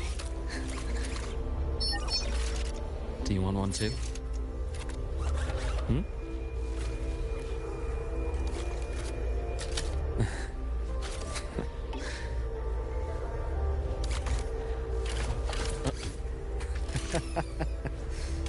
Oh.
Schedule.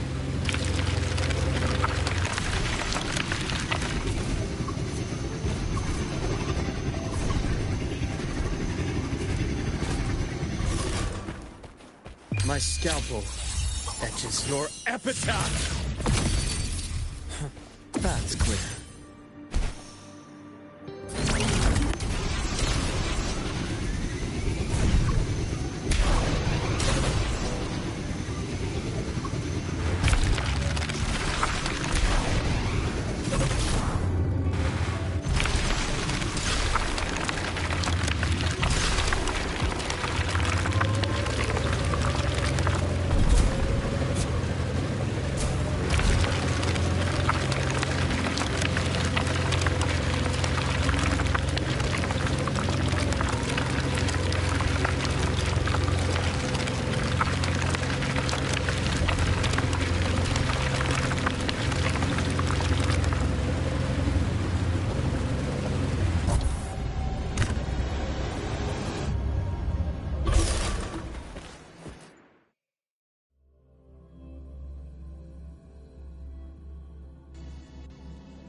candy. It's a new flavor. Sigrika and Lene suggested it. Great for lifting spirits.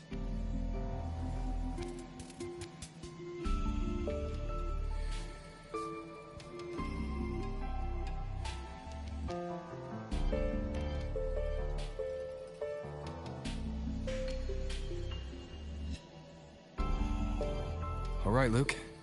What's the word on this Exostrider plan? My conversation with Lucilla went well. She's on your side. Your showing during the Dark Side incident also helped speed up the Academy's internal review. That said, you've been a student here for less than a year. You'll need the Space Trek Collective's approval to officially activate the Exostrider.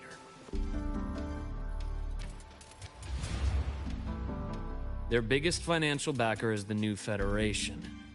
And of course, they answer to an entire board of investors. And to them, the Exostrider is definitely a high-value asset. I've been flooding their desks with reports. Your Academy investigation record, your latest test scores from Abel College, and a full physical adaptability eval I wrote myself. And were they rejected? We got a meeting, but when that much money's involved, conflicts of interest make everything move very slowly. Unlike Jinzhou or Rinasita, they've got far too many cooks in the kitchen. I'm worried we don't have that kind of time. Exactly, which is why we're going to strike first. Besides, things have changed. It all comes down to this guy. This is Chase, head of the Space Trek Collective. He just got back to Lahai on a Triumph avionics ship from the new Federation. President Lucilla, Professor Mornier, and I have all put in a good word. You'll be meeting him at the Research Institute. Chase started as a low-level employee at Ashridge Energy in the new Fed. Then, he dropped off the grid for a few years before resurfacing in a government position.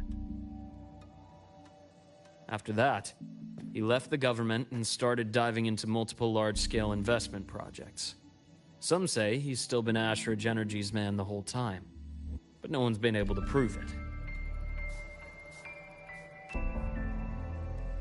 He's sharp, low profile, and very smooth. At his age, he's seen it all. His only real concern is if the Exostrider's pilot can be controlled. Normally, they'd pick Academy synchronists who have been signing stacks of NDAs since day one. But sounds like his attitude changed. Does that have something to do with the changes you mentioned? Come in. Let's talk over some hot drinks.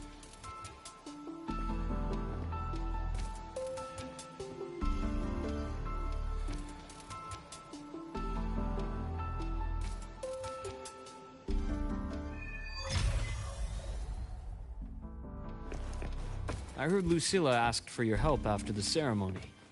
How did it feel working with her? Well, at first she was pretty dominant, steering the conversation the whole time. But now I understand it's because this academy means so much to her.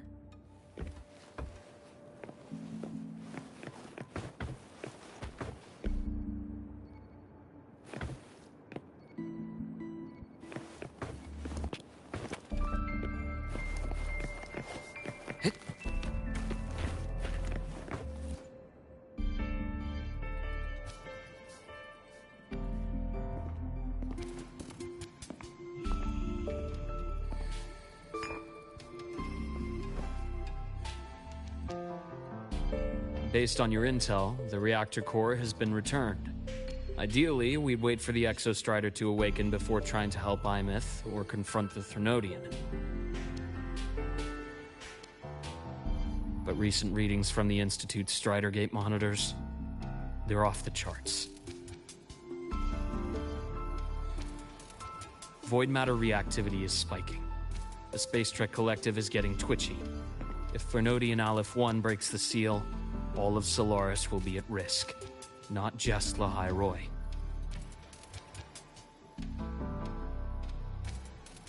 Now, the Collective didn't establish itself here without binders full of contingencies for a Fernodian event. Problem is, every one of those plans would scorch decades of scientific progress. Which, in our case, actually gives us some leverage. Enough to have a real conversation with their head. Then I'll convince him. I'll show him that the lowest casualty count is the only one that makes sense. He'll have to approve me as the synchronist who pilots the Exostrider.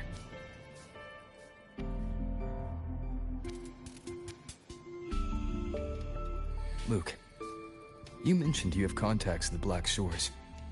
And this workspace of yours, it's secure, right? Guaranteed. What are you thinking?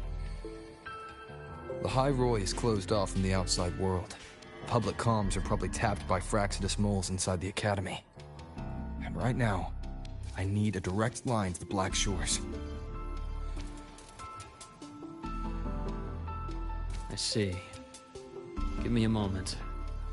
I'll establish the link and leave the rest to you.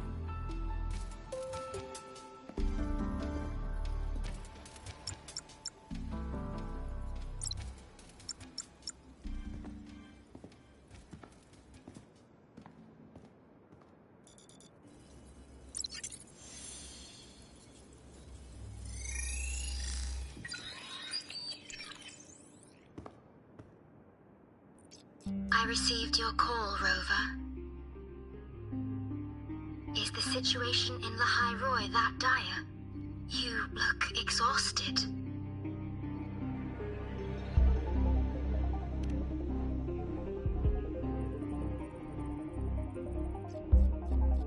My frequency loss has been resolved. But Lahai Roy is under imminent Thenodian threat. I need your help, Shorekeeper.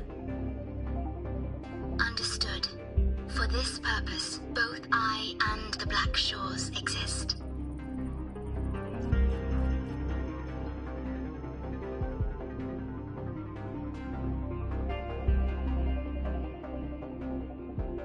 Any additional intel on the Exostrider within the Tethys system? Verified or not, I need everything you have.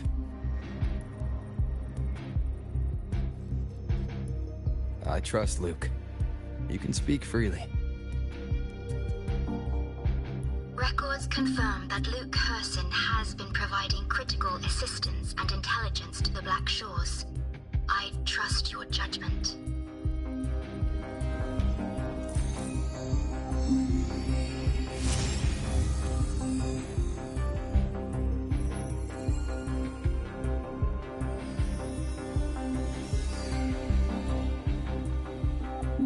After the founding of Star Torch Academy, most information fell under their seal of secrecy. However, in its early days, you mediate negotiations between the Academy and the Roya. Through that process, the Black Shores gained partial access to certain archived insights.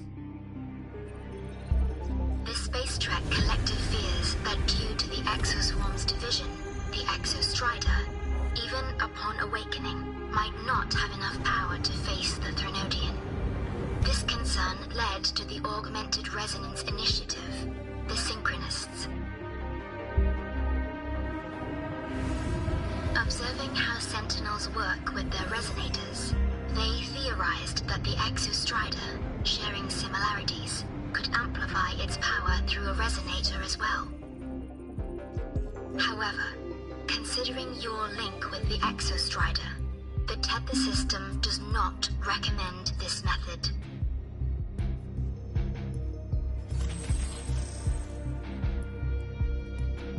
We have intel that deep beneath Lahai Roy lies the keystone left behind by the Exostrider long ago. It rests directly atop the seal on the Strider Gate. You can think of it as a kind of lock. You do not need a cockpit to pilot the Exostrider.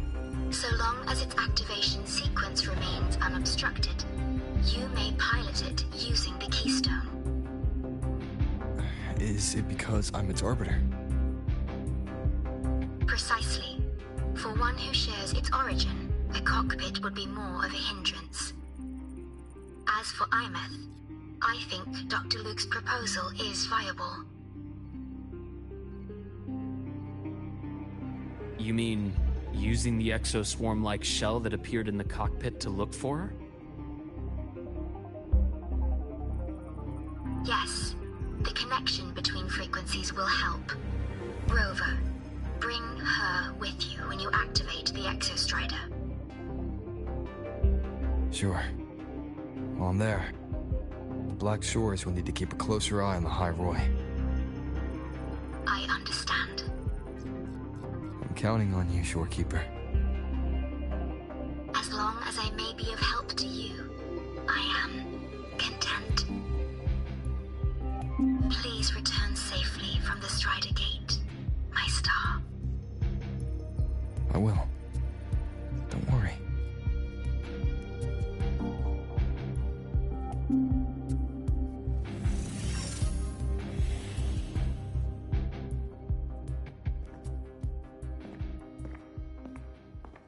I'll inform Lucilla. Take your time finishing that drink before you head out.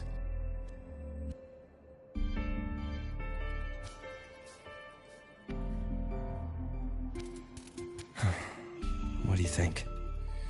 I'm about to ask a man to sign off on a crazy plan, and I can't even promise him it'll work.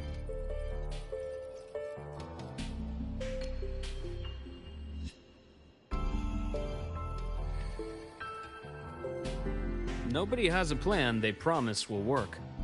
If Chase agrees, it's because he's betting that you're his best option. Just take the win. At the end of the day, it all comes down to the person. The path's clear.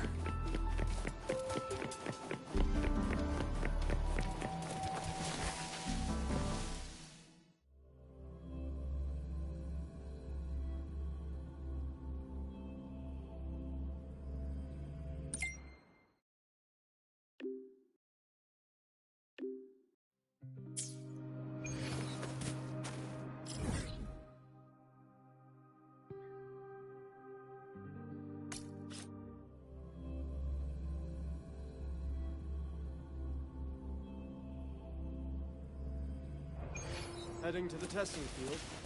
Be careful. So you banned Zahira from campus, but...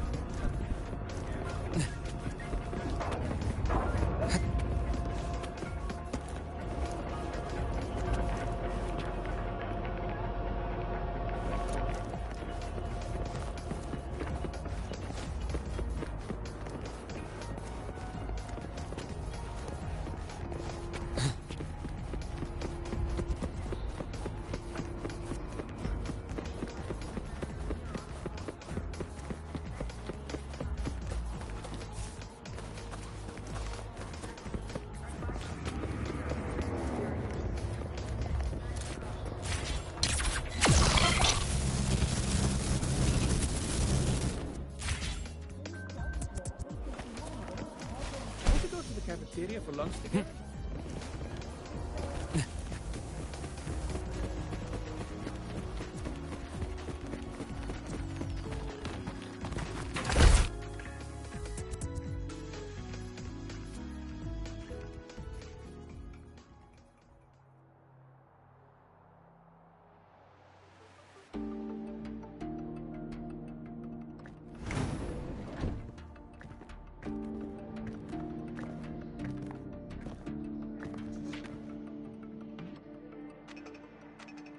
Mr. Chase, this is the student I mentioned, Rover.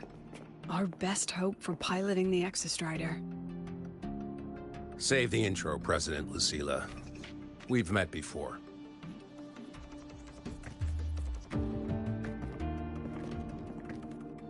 Before? In my past life at the Academy? Let's just get down to it. The Threnodian Aleph-1 situation is deteriorating. We're running out of time. I wanted to wait for the Exostrider's self-regeneration to finish, but the clock has run out on that one.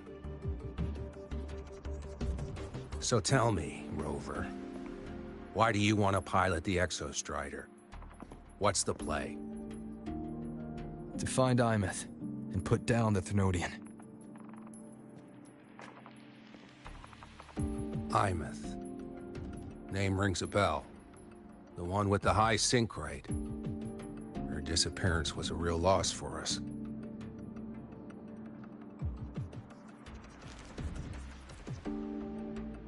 She's beyond the Strider Gate.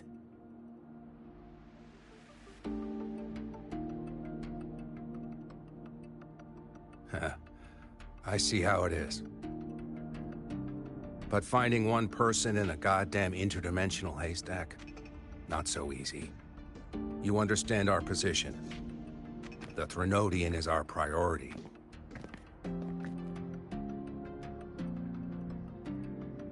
Stopping the Thenodian is my priority too. I'm gonna handle both.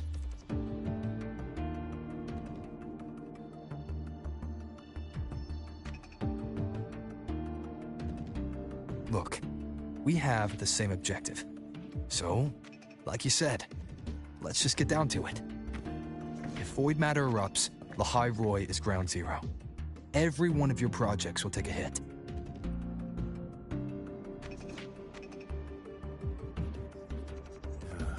Regarding Aleph-1, our intel is insufficient. We are not, at this time, considering its total destruction.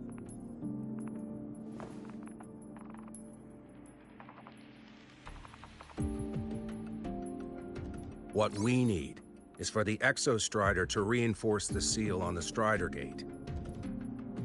To do that, we need a qualified synchronist, and we need the Institute's drive replica.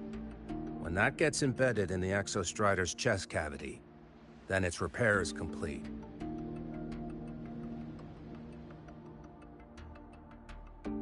Right now, the replica is in its final phase of development. We're still missing critical data. A drive replica.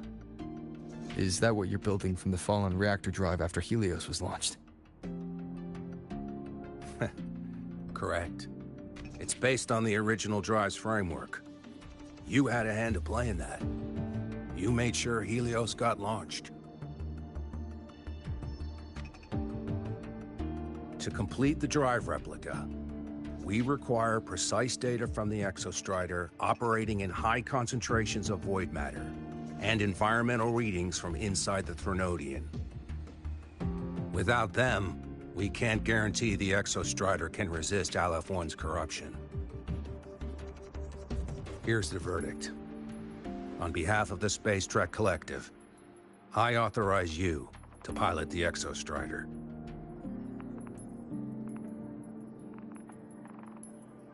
But remember, our objective is the data. We need readings from the high concentration zone to complete the replica. And your personal mission gets 10 minutes. That's the max duration our void matter barriers can cover the Strider Gate once it's opened.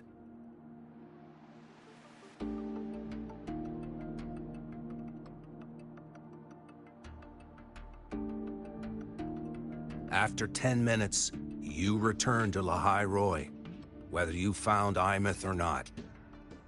Do you accept?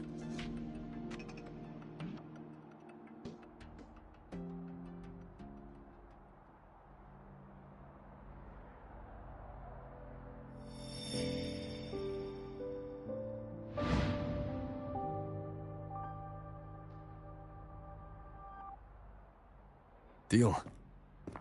One more thing. I won't be using a cockpit. Just show me the way to the Keystone and have the Exostrider ready. That's all I need.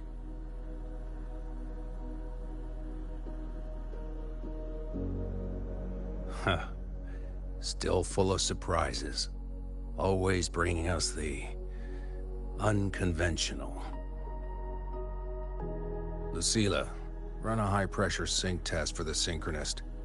I've seen the physical eval, but I want live data for validation.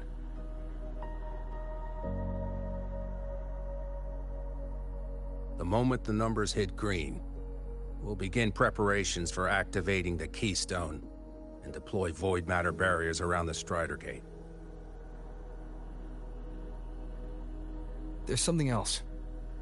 I need a favor. Go on. The Firaxidus is lying low. Even after failing in the dark side, they could move the moment the Strider Gate opens. Ah, that's what's on your mind. Well, I have an update. Remember Sigrika's friend? The somewhat lackadaisical one?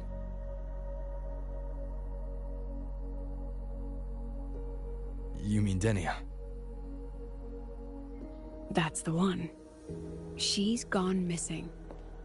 Our investigation points to her being the agent the Grand Architect referred to. But don't let it distract you. I have a reliable friend keeping an eye on Firaxidus activity. You just focus on waking the giant. Leave the rest to us, Rover.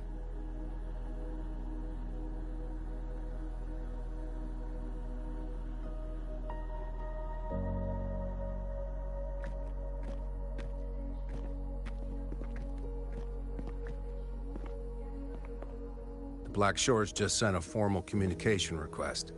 They're offering full support for Lahai Roy's evacuation. If it comes to that. You handle it, Lucilla. You have a better read on the situation than I do. And you're better at talking with that student.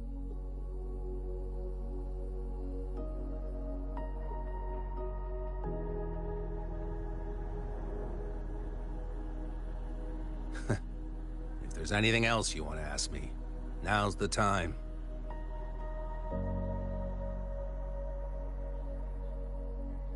I'm surprised you're placing this much trust in Rover, authorizing him so readily.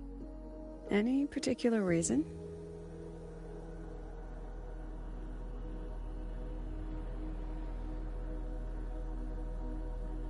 We're different, President.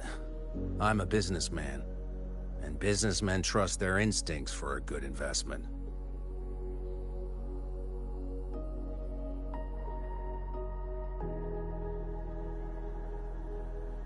The Threnodian could strike at any time.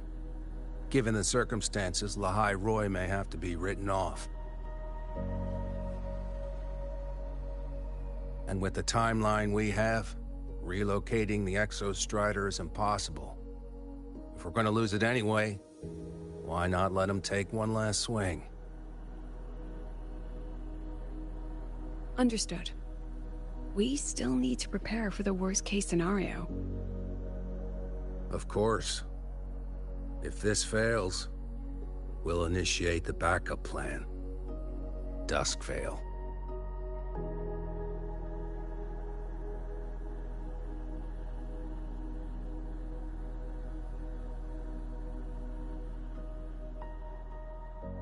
Ugh, that guy gives me the creeps. What kind of place is the new Federation anyway? Are they all gonna be like that? We'll find out when we get there, Abby.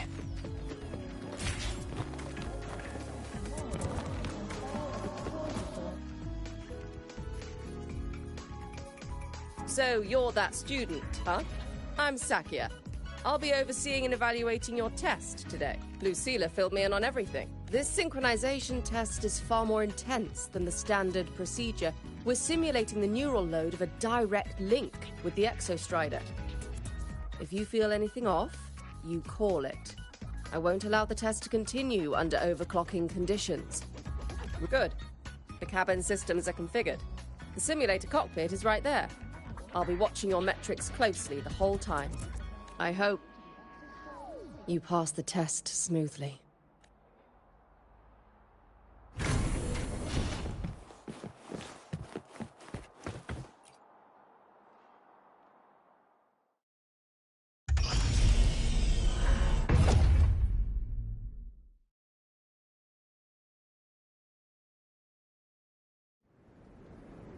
Neural network connected. Tactical model constructed. Resonator vital signs synchronized.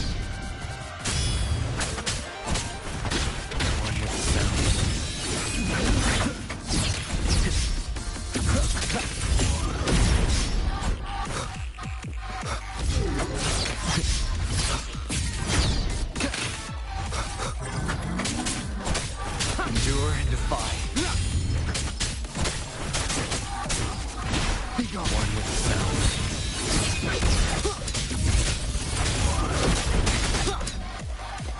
Down with the curtain.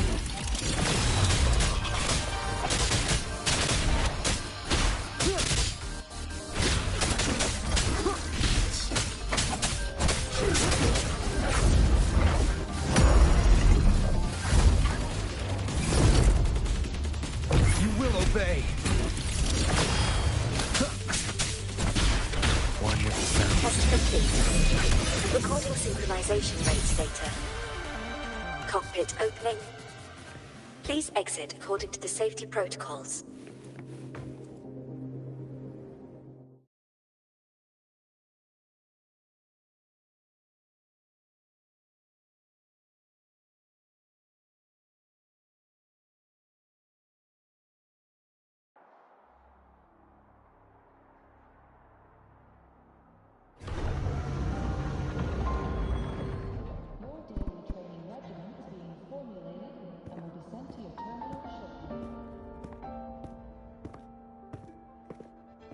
How did you get all the way here from the lake house? She wanders into the academy sometimes.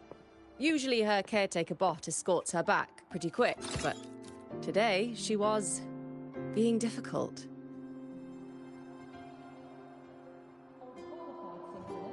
We'll go back together in a bit, okay?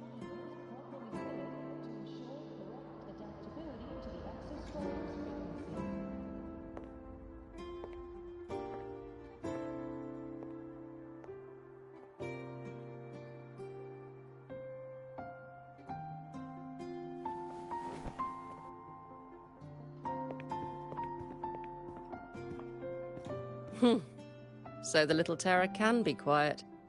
Never thought I'd see the day.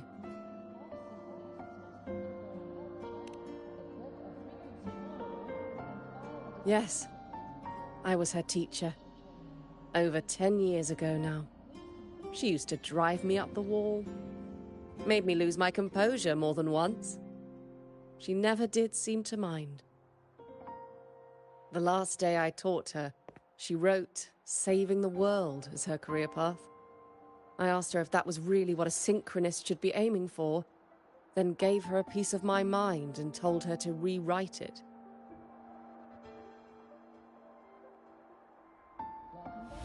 She didn't even get upset, just smiled, took the form and walked away. She never stepped out of that cockpit again. Now she's back, but not really. What a headache of a student.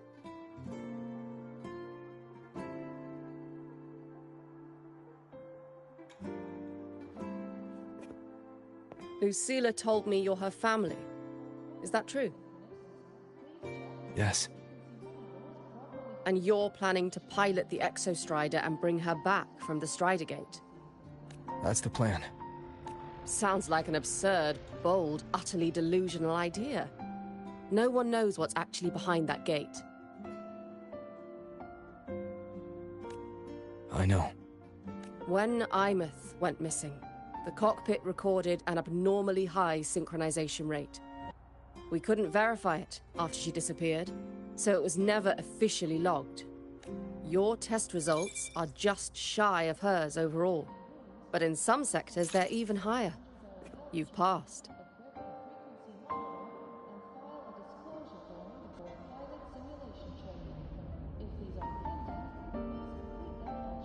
I hope that absurd plan of yours works, and that you bring my student home.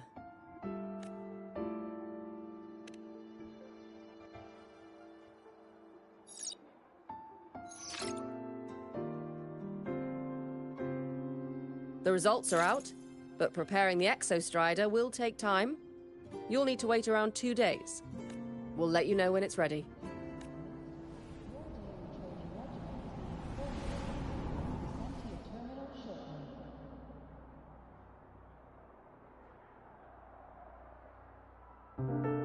Cassette.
Release the wands, and the mind quiets. Cleanse the thoughts, and the soul clears.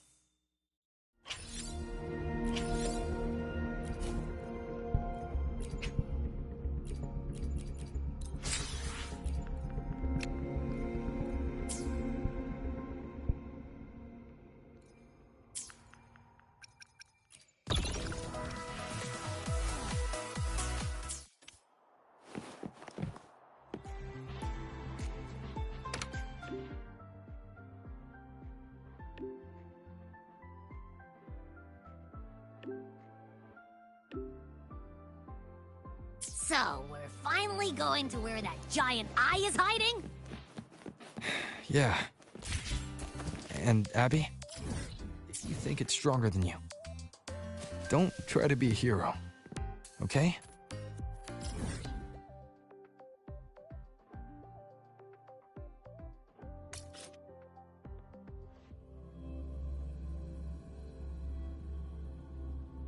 It's hiding behind that gate, huh? Our priorities are the data and Imeth. A direct fight with Aleph 1 can wait until the drive replica is ready.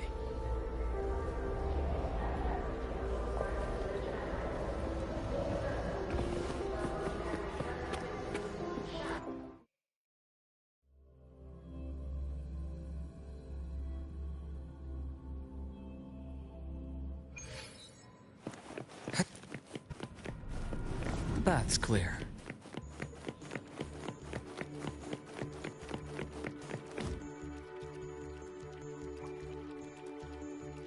Hey, Rover, are you leaving now? Yeah, I was worried.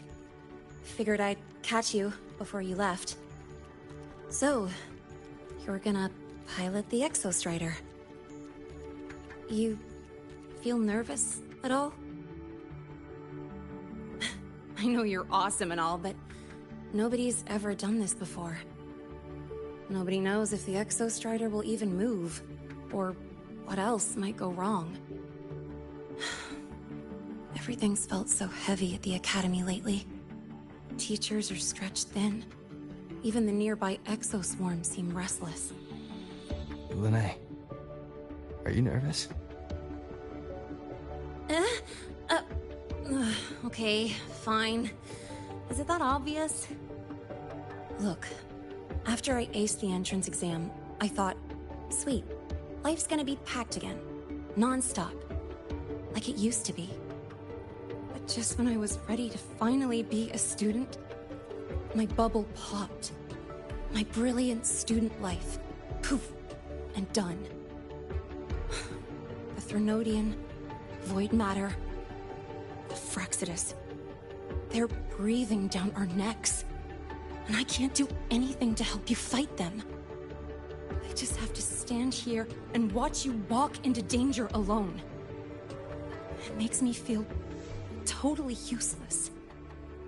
I'd feel worse if I tracked everyone in Lahai Roy into danger just to back me up. Of course, if things get really desperate, we'll have to face it together. But for now, when I look at all the students who came here chasing their dreams, I want them to stay students. Because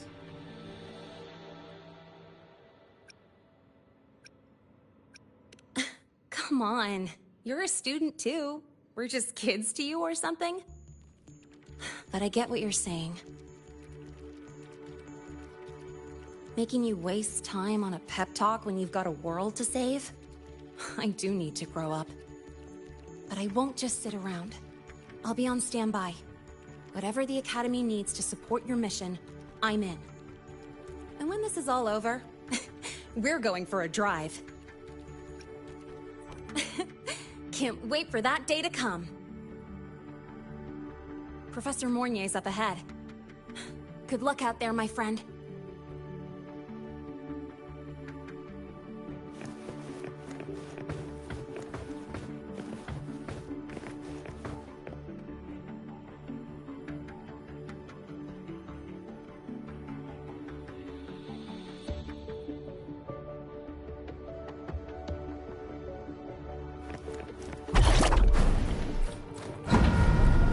That's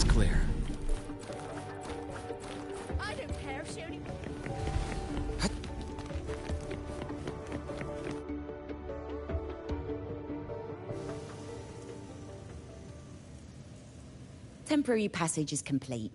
It will take you directly to the Keystone. The Black Shores will keep a team on standby here at the Institute. If you need our support, just say the word. Thank you. We couldn't have built the data framework this quickly without your team's expertise. The High Roy is a top priority.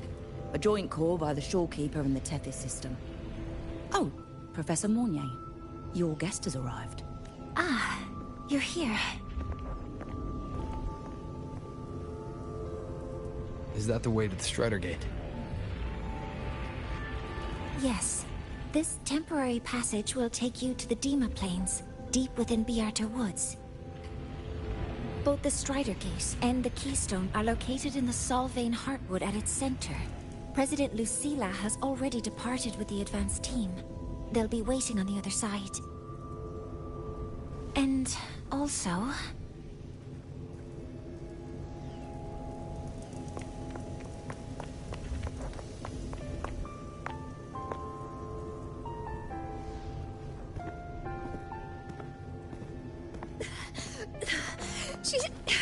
She's too fast.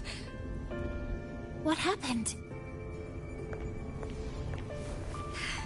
Professor Monnier, she suddenly bolted into the cassette depository and took this.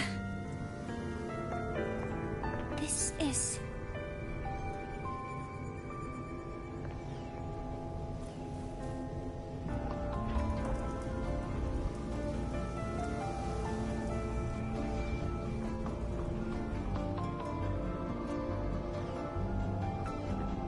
Can I see it?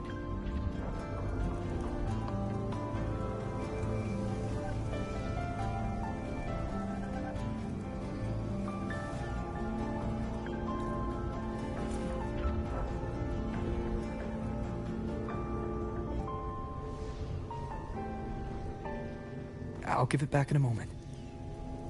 Mornier, do you see what's special about it? This ID number. I saw it in the student file during her inspection. This is Imeth's own cassette. It's been stored in the depository since she went missing. Why did you want to bring this now? It may be instinctual.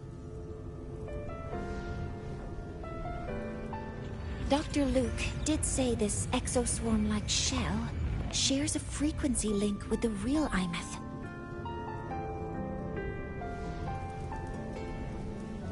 Or it could be the shell's residual instinct. Cassettes are proof of a student's identity. Or it could be a weak signal sent from the Imeth beyond the gate. We can't determine which theory is correct yet.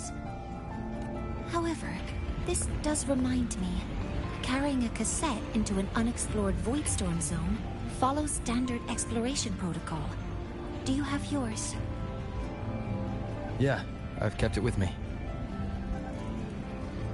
I'll head to the Deemer Plains now then, Mornier. I'll have to stay here, monitoring the data and ensuring the drive replica is ready. I wish I could go with you. But I'll be fully supporting your mission. Mentor, please, take care. I count on you to watch my back, Mornier. With what we accomplished with Helios, I trust you'll handle the drive replica. I won't let you down, Mentor. Let this be a new promise between us.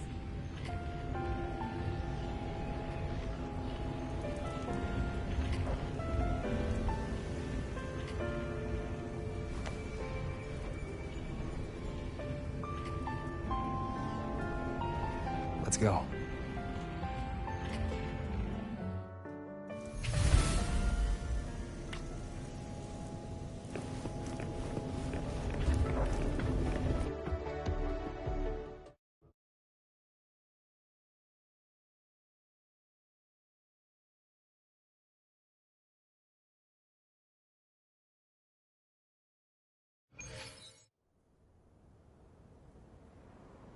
Ugh, stinky. This place reeks. The smell of that giant eyeball's getting stronger.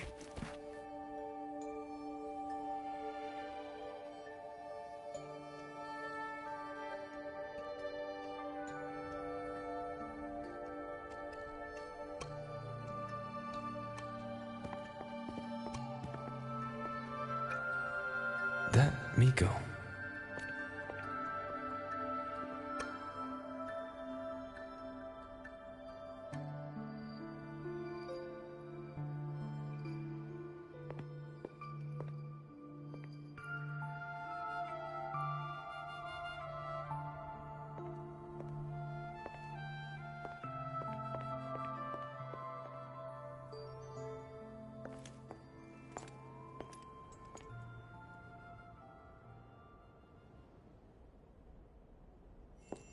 Wait, before you go, you should say hello to him.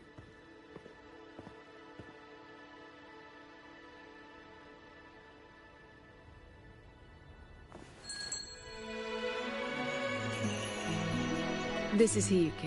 I told you about her before. The only reason we could set up the monitoring equipment so quickly is because she cleared the way for us.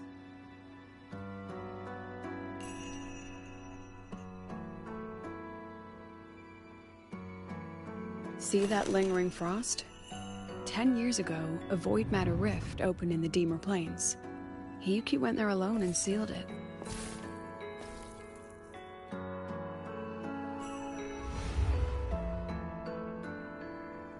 Thanks to her efforts, the Space Trek Collective and the WuWa were able to fortify the seal successfully. Every task the Academy assigns her, she completes flawlessly. Were she to have a flaw, though, it'd be that she goes through blades like nobody's business.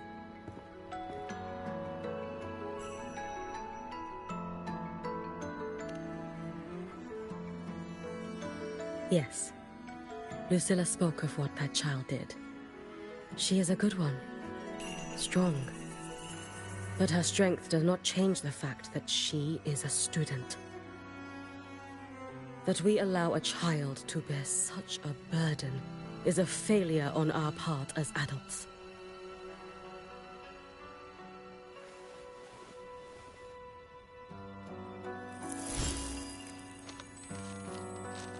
I sent this white bird to search the void matter's concentrated depths, and I am certain I felt her frequency. Somewhere in void space, she waits. The Collective pursues what is right, but your quest to save the one you hold dear... that, I understand. Very good. But I'm afraid we can't say more than that, okay? Right now, both sides want the same thing. That's the best we could ask for.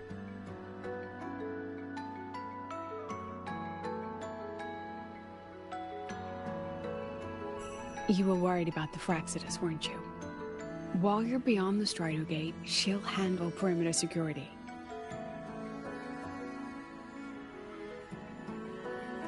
She's hunted both the Threnodian and the Fraxidus for a long time. There's no one better for the job. Right, Hiyuki? Yes. Those two Fraxidus members. I will track them down. Here. Take this. The white bird carries my power. It will shield you. Should you lose yourself in the void matter, it will also guide you back. Hiyuki is part of Star Torch Academy's Special Response Force. She works from the shadows. She's been an incredible help to us all. If, in your fight with the Threnodian, you require aid, you may make a wish to me.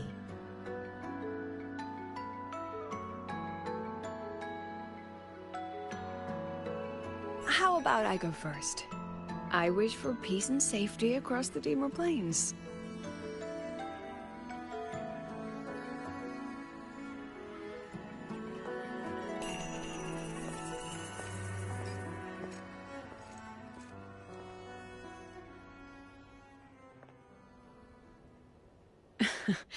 Hiyuki is the strong and silent type.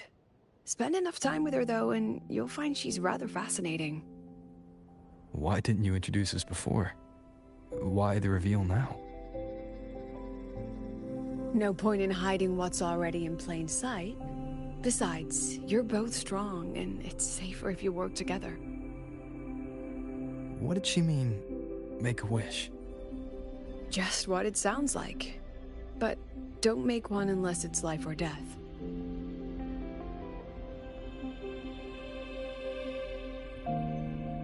Granting wishes always comes with a price.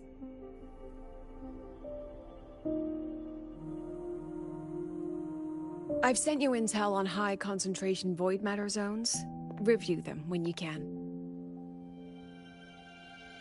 I couldn't say this with Chase present, but I think you understand. For him, this is a calculated investment. For you, it's a suicide mission. You've been in void space. You've faced it. If Aleph 1 truly lies beyond that gate, it'll sense you the moment you cross over. This won't be easy. The Exostrider isn't fully repaired. If something goes wrong, it may not be able to hold out against Aleph 1. And the Collective won't risk an extraction if a void matter outbreak is imminent. Once you enter the gate, you'll be completely alone. Are you ready, Rover?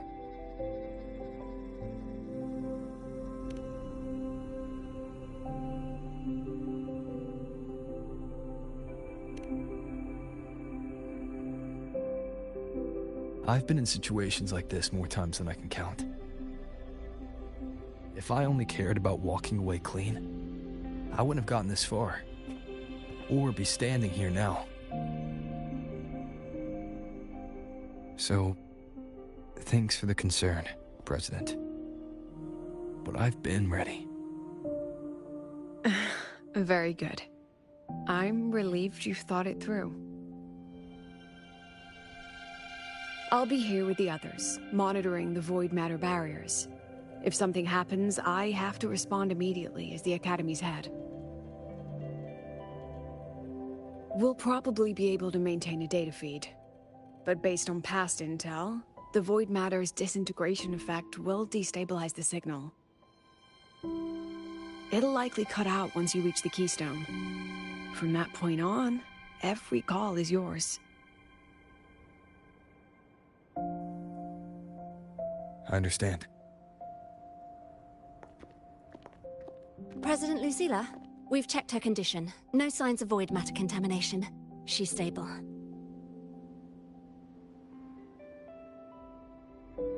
All right. Go on, Rebel College freshman.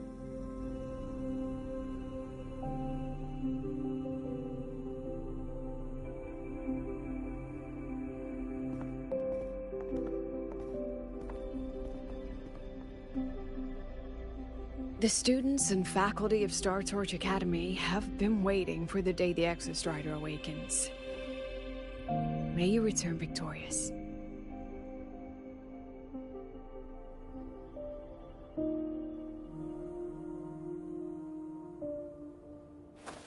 Void matter gauge readings are stable. No abnormal fluctuations at the keystone. The signal's cut out. It's so quiet. Are these Solace skin? The Solace skin merged into the roots. They didn't return to the Exostrider to the Solace Chase. They used themselves to reinforce the keystone seal.